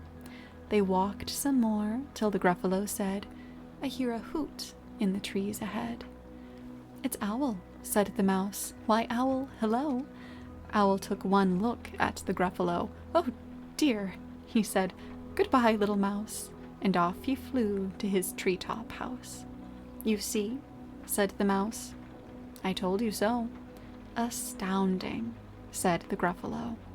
They walked some more till the Gruffalo said, I can hear feet on the path ahead. It's Fox, said the Mouse. Why, Fox, hello. Fox took one look at the Gruffalo. Oh, help, he said, goodbye, little mouse, and off he ran to his underground house. Well, Gruffalo, said the Mouse, you see, everyone is afraid of me. But now my tummy's beginning to rumble. My favorite food is Gruffalo crumble. Gruffalo crumble, the Gruffalo said, and quick as the wind he turned and he fled. All was quiet in the deep, dark wood. The Mouse found a nut, and the nut was good. The end. That was so cute and so fun. Thank you so much for recommending that. Was very here for it. The word cadence reminds me of Jack and the Beanstalk. Oh, I hear it. I do hear exactly what you mean, I think. Lying is good, everyone. Admittedly, that did not have the best moral, perhaps, but in all fairness, that mouse was going to be consumed. I'm happy you enjoyed. Yes, thank you for recommending. Hello, the Lords of Hell, hello. Welcome on in. We are just reading some bedtime stories. How are you doing? That kind of makes me want to read some Dr. Seuss. Would you guys be down for some Dr. Seuss?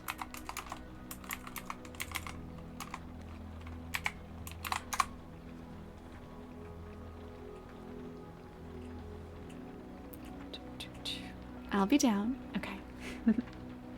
Shiki is on board.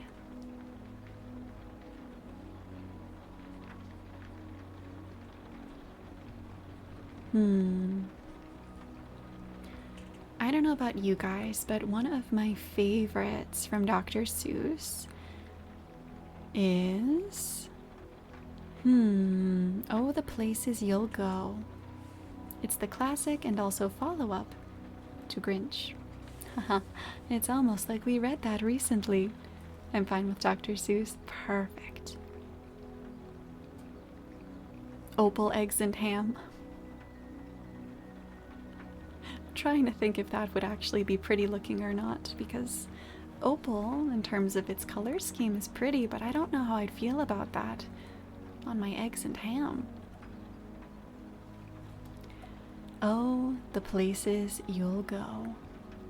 Congratulations. Today is your day. You're off to great places. You're off and away. I feel like a nymph would lay green eggs.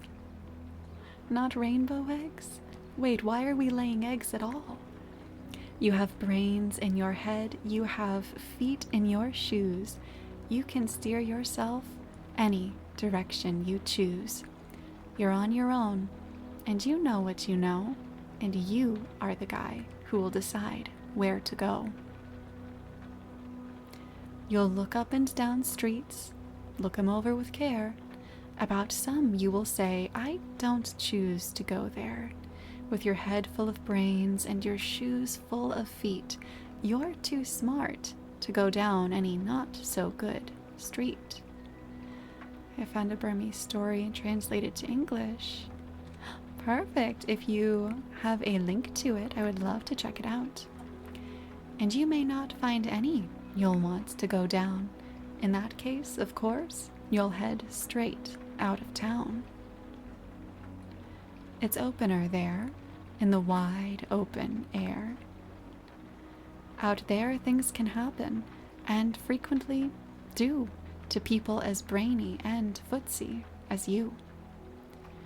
And when things start to happen, don't worry, don't stew, just go right along. You'll start happening too. Oh, the places you'll go.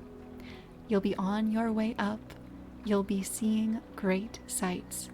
You'll join the high flyers who soar to high heights. You won't lag behind because you'll have the speed. You'll pass the whole gang and you'll soon take the lead.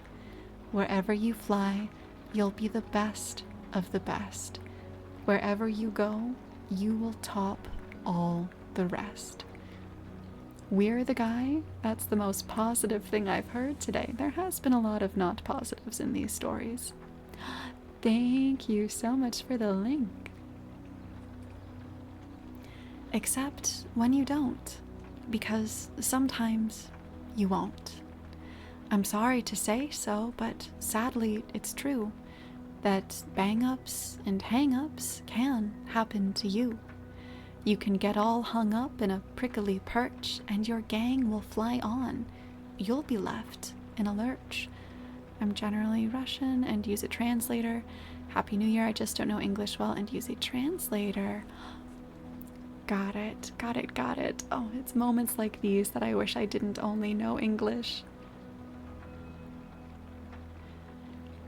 You'll come down from the lurch with an unpleasant bump, and the chances are then that you'll be in a slump. And when you're in a slump, you're not in for much fun. Unslumping yourself is not easily done. You will come to a place where the streets are not marked. Some windows are lighted, but mostly they're darked. A place you could sprain both your elbow and chin. Do you dare to stay out? Do you dare to go in? How much can you lose? How much can you win? And if you go in, should you turn left or right and 3/4, or maybe not quite? Or go around black and sneak in from behind? Simple, it's not, I'm afraid you will find, for a mind maker upper to make up his mind. You can get so confused that you'll start to race down long wiggled roads at a break-necking pace and grind on for miles across weirdish wild space, headed, I fear, toward a most useless place, the waiting place. For people just waiting for a train to go, or a bus to come, or a plane to go, or the mail to come, or the rain to go, or the phone to ring, or the snow to snow, or waiting around for a yes or no, or waiting for their hair to grow. Everyone is just waiting. I'm going to stream too. Happy New Year again. I hope you have a wonderful stream and a Happy New Year to you too. Waiting for the fish to bite, or waiting for wind to fly a kite, or waiting around for a Friday night, or waiting perhaps for their Uncle Jake, or a pot to boil, or a better break, or a string of pearls, or a pair of pants, or a wig with curls, or another chance. Everyone is just waiting. No, that's not for you. Somehow you'll escape all that waiting and staying. You'll find the bright places where boom bands are playing. With banner flip-flapping once more, you'll ride high, ready for anything under the sky. Ready because you're that kind of guy. Oh, the places you'll go. There is fun to be done, there are points to be scored, there are games to be won, and the magical things you can do with that ball will make you the winningest winner of all. Fame, you'll be famous as famous can be, with the whole wide world watching you win on TV. Except when they don't, because sometimes they won't. I'm afraid that sometimes you'll play lonely games too, games you can't win, 'cause you'll play against you. All alone, whether you like it or not, alone will be something you'll be quite a lot. And when you're alone, there's a very good chance you'll meet things that scare you right out of your pants. There are some down the road between hither and yon that can scare you so much you won't want to go on. But on you will go, though the weather be foul. On you will go, though your enemies prowl. On you will go, through the Hacken's cracks howl. Onward up many a frightening creek, though your arms may get sore and your sneakers may leak.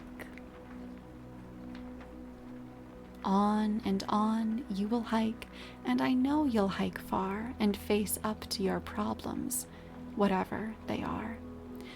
You'll get mixed up, of course, as you already know.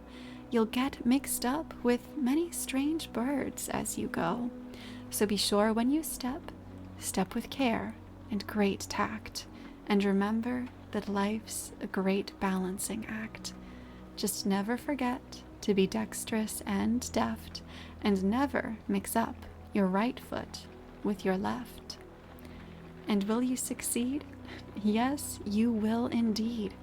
98 3/4% guaranteed. Kid, you'll move mountains. So, be your name Buxbaum or Bixby or Bray or Mordecai Ali Van Allen O'Shea, you're off to great places. Today is your day. Your mountain is waiting, so get on your way.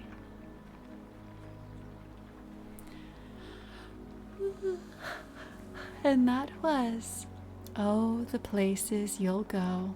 Man, that story is one way to make child prep for adulthood. I love it personally. I really do. I think it's just perfect. The Frog Maiden, huh? I love it too. Yay! It's super inspirational, right? It's so sweet. It has that realistic side to it, right? That's, it's that life's not always going to be sunshine and joy. There's going to be bumps, and that's okay. That's good. That's part of the journey. It means that you're doing something, that you're trying. And I just really love and appreciate that story so bluntly tackles that side of it, as opposed to just focusing on what could go right and the wins. Knowing Seuss is non-child art. Non-child art, I don't think I want to know.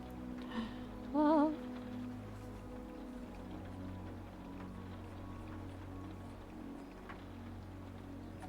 Alrighty. So you guys, this is The Frog Maiden. Let's see. Okay. An old couple was childless, and the husband and the wife longed for a child. So when the wife found that she was with child, they were overjoyed. But to their great disappointment, the wife gave birth not to a human child, but to a little she-frog. However, as the little frog spoke and behaved as a human child, not only the parents, but also the neighbors came to love her and called her affectionately Little Miss Frog. This is adorable. Some years later, the woman died, and the man decided to marry again. The woman he chose was a widow with 2 ugly daughters, and they were very jealous of Little Miss Frog's popularity with the neighbors. All 3 took a delight in ill-treating Little Miss Frog. One day, the youngest of the king's 4 sons announced that he would perform the hair-washing ceremony on a certain date, and he invited all young ladies to join in the ceremony, as he would choose at the end the ceremony one of them to be his princess. On the morning of the appointed day, The two ugly sisters dressed themselves in fine raiment, and with great hopes of being chosen by the prince, they started for the palace. Little Miss Frog ran after them and pleaded, "Sisters, please let me come with you." The sisters laughed and said mockingly, "What? The little frog wants to come? The invitation is to young ladies, and not to young frogs." Little Miss Frog walked along with them towards the palace, pleading for permission to come, but the sisters were adamant, and so at the palace gates she was left behind. However, she spoke so sweetly to the guards that they allowed her to go in. Little Miss Frog found hundreds of young ladies gathered round the pool full of lilies in the palace grounds, and she took her place among them and waited for the prince. The prince now appeared and washed his hair in the pool. The ladies also let down their hair and joined in the ceremony. At the end of it, the prince declared that as the ladies were all beautiful, he did not know who to choose, and so he would throw a posy of jasmines into the air, and the lady on whose head the posy fell would be his princess. The prince then threw the posy into the air, and all the ladies present looked up expectantly. The posy, however, fell on little Miss Frog's head, to the great annoyance of the ladies, especially the two stepsisters. The prince was also disappointed, but he felt he should keep his word, so little Miss Frog was married to the prince, and she became Little Princess Frog. Some time later, the old king called his 4 sons to him and said, "My sons, I am now too old to rule the country, and I want to retire to the forest and become a hermit." "Talk in my language, king. So I must appoint one of you as my successor. As I love you all alike, I will give you a task to perform, and he who performs it successfully shall be king in my place. The task is, bring me a golden deer at sunrise on the 7th day from now." The youngest prince went home to little Princess Frog and told her about the task. "What? Only a golden deer?" exclaimed Princess Frog. "Eat as usual, my prince, and on the appointed day I will give you the golden deer." So the youngest prince stayed at home, while the 3 elder princes went into the forest in search of deer.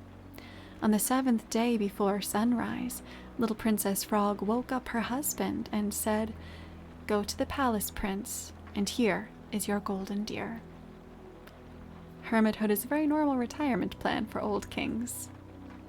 I can be down for that. I'm just saying. Just saying. The young prince looked and then rubbed his eyes and looked again. There was no mistake about it. The deer which little Princess Frog was holding by a lead was really of pure gold. So he went to the palace, and to the great annoyance of the elder princes who brought ordinary deers, he was declared to be heir by the king. The elder princes, however, pleaded for a second chance, and the king reluctantly agreed. "Then perform this second task," said the king. "On the 7th day from now at sunrise, you must bring me the rice that never becomes stale and meat that is ever fresh." The youngest prince went home and told Princess Frog about the new task. "Don't you worry, sweet prince," said Princess Frog. "Eat as usual, sleep as usual, and on the appointed day I will give you the rice and meat." So the youngest prince stayed at home, while the 3 elder princes went in search of the rice and the meat. On the 7th day at sunrise, little Princess Frog woke up her husband and said, "My lord, go to the palace now, and here is your rice and your meat." The youngest prince took the rice and meat and went to the palace, and to the great annoyance of the elder princes who brought only well-cooked rice and meat, he was again declared to be the heir. But the 2 elder princes again pleaded for one more chance, and the king said, "This is positively the last task. On the 7th day from now at sunrise, bring me the most beautiful woman on this earth. "Oh," said the 3 elder princes to themselves in great joy, "our wives are very beautiful. We will bring them. One of us is sure to be declared heir, and our good-for-nothing brother will be nowhere this time." The youngest prince overheard their remark and felt sad, for his wife was a frog, and ugly. Oh my goodness. When he reached home, he said to his wife, "Dear princess, I must go and look for the most beautiful woman on this earth. My brothers will bring their wives, for they are really beautiful, but I will find someone who is more beautiful." "Don't you fret, my prince," replied Princess Frog. "Eat as usual, sleep as usual, and you can take me to the palace on the appointed day. Surely I shall be declared to be the most beautiful woman." The youngest prince looked at the princess in surprise, but he did not want to hurt her feelings, and he said gently, "All right, princess, I will take you with me the appointed day." On the 7th day at dawn, little Princess Frog woke up the prince and said, "My lord, I must make myself beautiful, so please wait outside and call me when it is nearly time to go." The prince left the room as requested. After some moments, he shouted from outside, "Princess, we must go now." "All right, my lord," replied the princess. "Please open the door for me." The prince thought to himself, perhaps just as she was able to obtain the golden deer and the wonderful rice and meat, she is able to make herself beautiful. And he expectantly opened the door, but he was disappointed to see little Princess Frog, still a frog, and as ugly as ever. However, so as to not hurt her feelings, the prince said nothing and took her along to the palace. When the prince entered the audience chamber with his frog princess, the 3 elder princes with their wives were already there. The king looked at the prince in surprise and said, "Where is your beautiful maiden?" "I will answer for the prince, my king," said the frog princess. "I am his beautiful maiden." She then took off her frog skin and stood a beautiful maiden dressed in silk and satin. The king declared her to be the most beautiful maiden in the world and selected the prince as successor on the throne. The prince asked his princess to never put on the ugly frog skin again, and the frog princess to accede to his request, threw the skin on the fire. Interesting. Huh. You know what? I like it though. I did like it. I liked that there was a lesson, I think, in it about the prince's humility and willingness to trust and place trust in his bride. Wait, so she wasn't an actual frog, just a frog-human hybrid? I wonder, do you suppose that... Is it that that's what she was all along? Or did it maybe come about as a result of, almost like a manifestation type thing? She might be a gnat, an angel-like being. Ooh, lore drops. She had to be human-sized if it was just removing her skin. That's what I think too. That's what that sounds like. The cosplay fooled them all.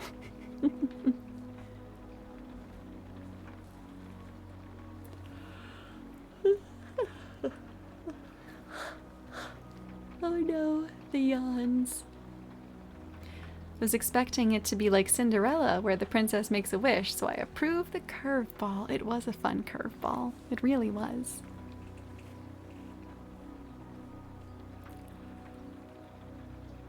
All the yawning. So much yawning.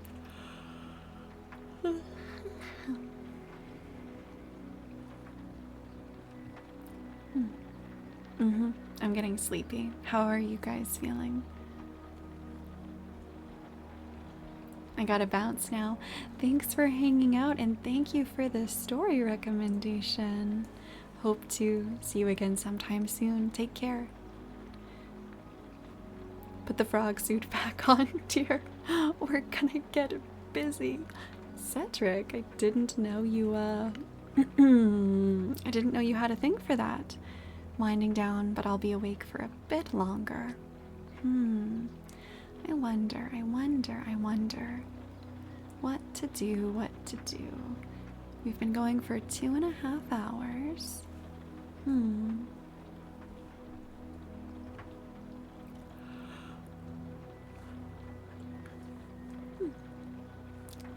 Let's see.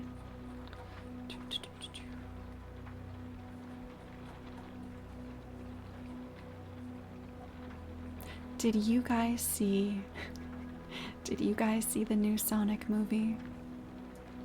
Because was it not just one big homage to Sonic Adventure 2? Got any plans for New Year's? Sort of. I'll be spending it with my family. It's a bit of a bittersweet New Year's this time around, I will admit. I have a close family member who, oh my, who more likely than not, this will be their last New Year's with us. So I'll be spending it with them specifically.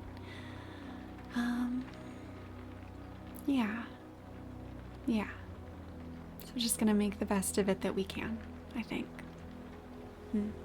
How about you guys? No spoilers. You got it. No spoilers, promise. Since Maria and Gerald and Shadow. Yeah, without giving any spoilers, it very much was chef's kiss in terms of Sonic Adventure 2 fans, for sure, and the content.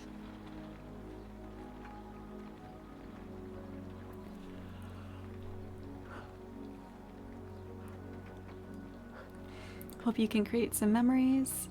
Oh, nothing to be sorry for. It's part of life. I think one of the sad but true realities is that life is beautiful and precious because it is short. And it doesn't last. And that's okay. I've heard some friends talk about the Sonic movies but haven't seen them. They're fun. Are they masterpieces? I wouldn't say that. But they are fun, for sure.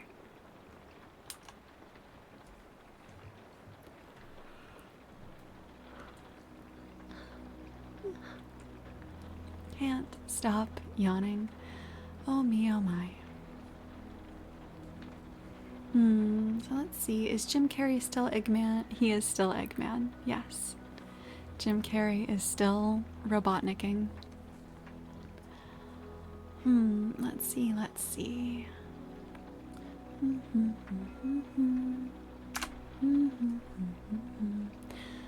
So next time I see you guys, it will be Friday, right? I'm pretty sure.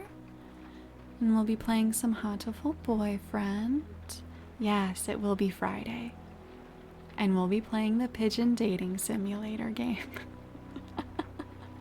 So a little bit different in terms of content.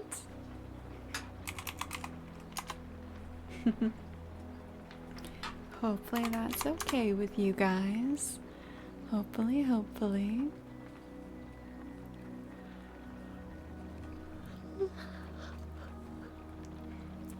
Can't wait, yay. I am glad. I am very, very glad you, you're looking forward to it.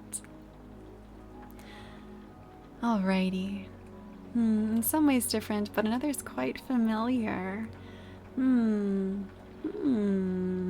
Quite familiar. I wonder how.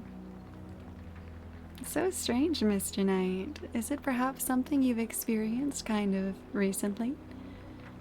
To be fair, you've only been streaming for a bit, so there's not much of a preconceived expectation of content you'll be streaming yet. Very true, Shiki. Very, very true. I appreciate that.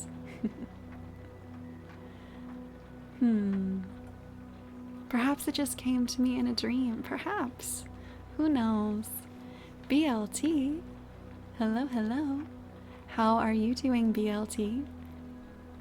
Forgive me if you answered this. Do you have a fan name yet?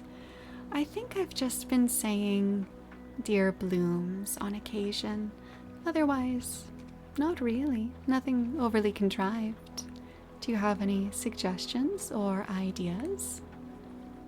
Anything in particular? Back from work now, eating dinner. Yum. Yum yum. What's for dinner? Sweet summer child. Who, me? Why me?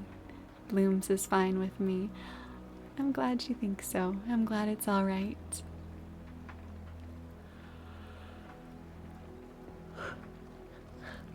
So tired.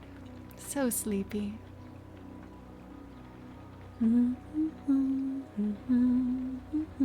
Tacos. Tacos sound good. Food in general sounds great, actually. Though BLT, I will say, I'm going to be ending stream soon. Blooms fits better here than on some other identity. I remember using Blooms. So strange you should say that, right?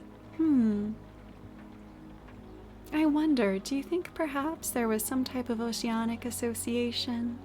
So strange. Are we thinking of the same thing? You're ending already, but I just got here. No, Shiki. I am quite sleepy, I will admit. It is 11:32 p.m. Eastern Standard Time. Me when the reference goes over my head, and that is a-okay. Don't you worry about a thing. Chum Blooms, not Chum Blooms. Have you watched Sonic 3 yet? BLT, I just asked that maybe 2 minutes before you got here. I have seen it. Have you?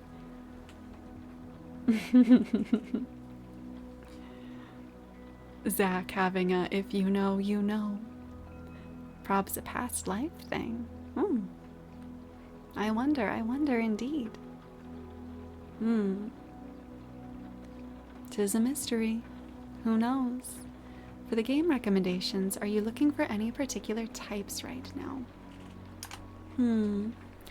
I guess no types in particular, but I am mostly drawn to RPGs and horror games. Yeah, but I know that horror games aren't necessarily conducive to comfort content, per se, like bedtime stories. That being said, things got dark here tonight with Winnie the Pooh. If there's openings tomorrow, I'll go. You'll have to let me know what you think when you see it.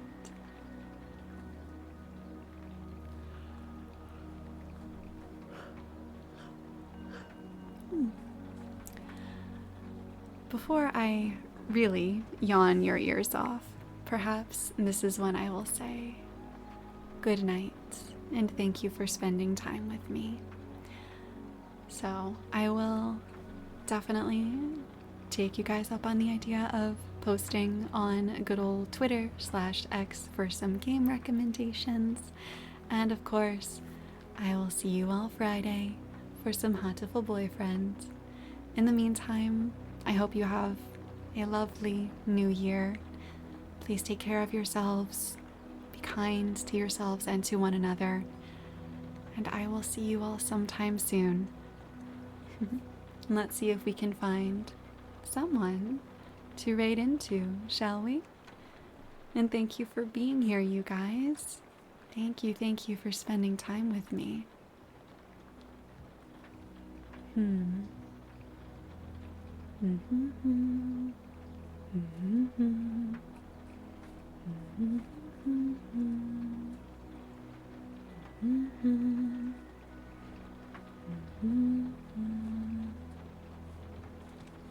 Let's see.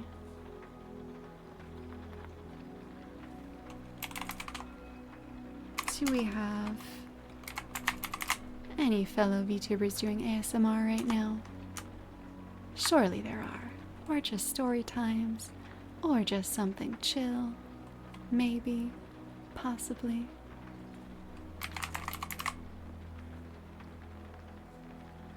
Surely.